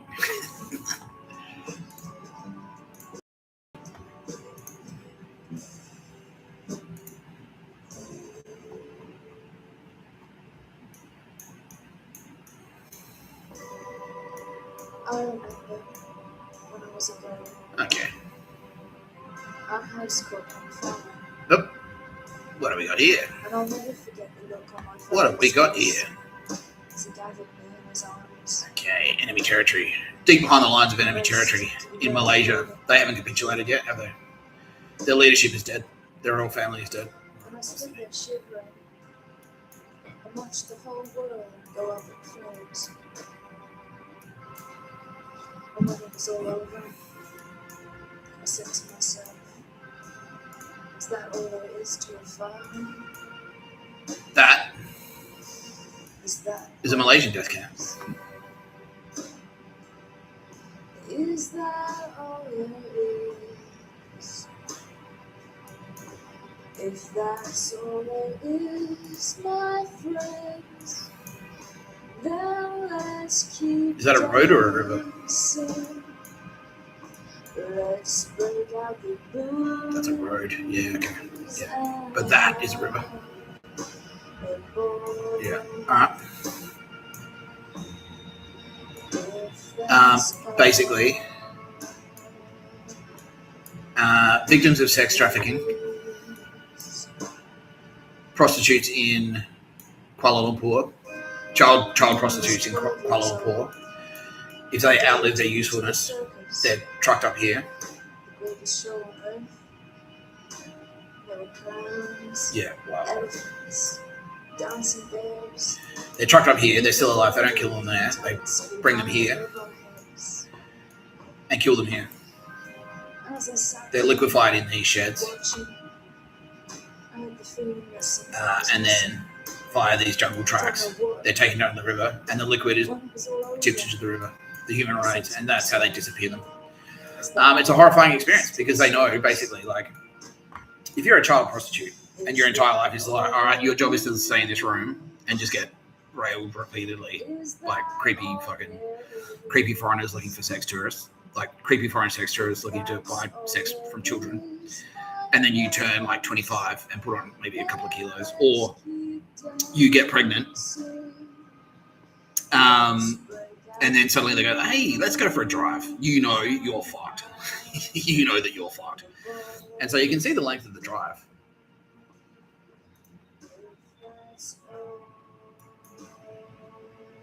Yeah. Yeah, to come all the way up from Kuala Lumpur to there, it's maybe like 4 hours. 4 hours. 4 hours. Yeah, it's a 4-hour drive. And so they know that they're fucked. They know that they're going to die. They know that they're being like taken to the execution. How they executed. Strangled. Oh, you fucking joking. Unbelievable.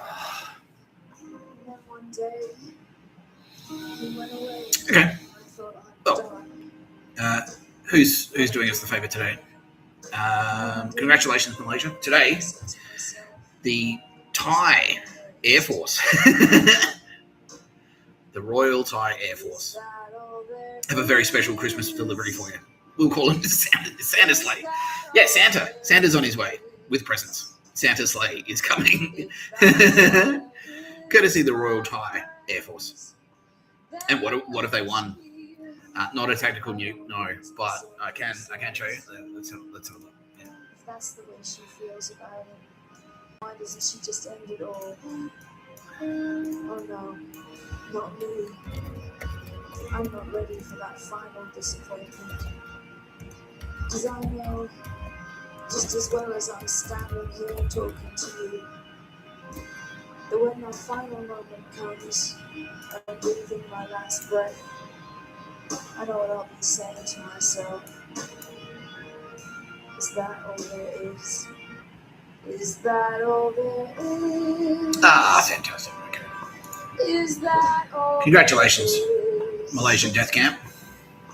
If that's all there is, my friends, then let's keep dancing. Let's break out the grooves. You have won a vacuum bomb. Thermobaric munitions, also called vacuum bombs, are powerful explosives that use two-stage processes. First, dispersing a cloud of fuel, like fine metal powers or organic matter, and then igniting it, creating an intense fireball and powerful shockwave that consumes oxygen, causing severe blast and burn injuries, devastatingly close spaces, and being highly effective in urban warfare.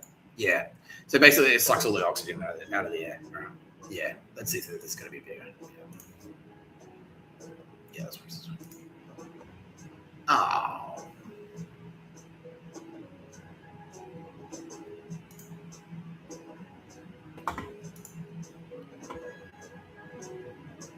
Anyway, we have these.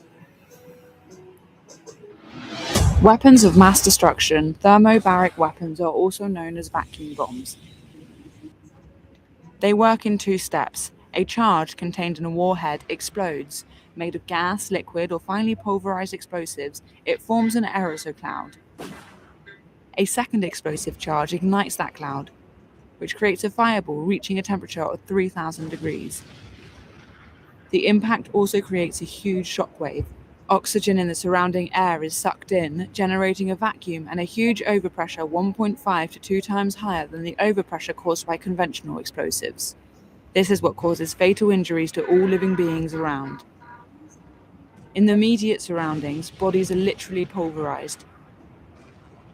A little further away, the blast causes ruptured eardrums, severe concussions, rupture of internal organs, and blindness. These weapons have already been used in Afghanistan, Syria, and Chechnya, especially in urban areas. Russia has them in stock, as does the United States. They are not banned by the Geneva Conventions, but using them against civilians potentially amounts to a war crime. And are they civilians really? Nah, probably not. The definition of civilian these days is so slippery. Yeah. Anyway. That was delivered just then. Yeah, I've been informed that was delivered. And that whole fucking farm. I'll show you what it did. Was it just one or several? Several. Alright. Cool. This whole area, basically. Yeah. Yeah, basically, like, anywhere that like a radius like that. Yeah, that whole area is gone. Just a fucking big burn. Like a big fucking burn mark. Like on a big black mark on the map. That's it. That's all that's there now. Yeah. No pictures of a bird where they went, goodbye. Good riddance, fuck you. Yeah, strangling them to, you're not even gassing, like, unbelievable. That is so fucking fucked up. We won't miss you. Yeah, no, what if it's probably supporting that shit? Yeah, fuck you. Proudly supporting thermobaric bombs being used against the new scumbags. Dog shit. Absolute dog shit. You've been watching No Pictures of the Better podcast by Mr. Tapscott. I'm Mr. Tapscott. Now, I've been going for over 3 hours. I'm going to wrap it up. I'd like to thank Sylvia Jeffries, especially for support of my new joke, which is, man, he's cooking. All right. She's like, just do my whole, please, Mr. Tapscott. You asked for it. Now here it is. Man, he's cooking.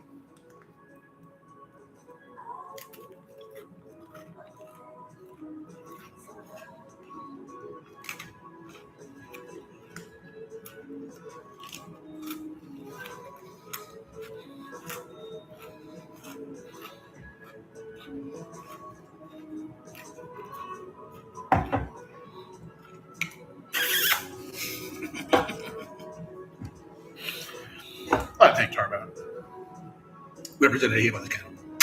Don't forget we're getting married. Oh, she had to remind me that time. I'll be deeply Tarbo. Kitty Kine. Happy birthday, Kitty Kine. Did you have a good day? Yeah. Thank you, Mr. Tapscott. We had fun today. Best birthday ever.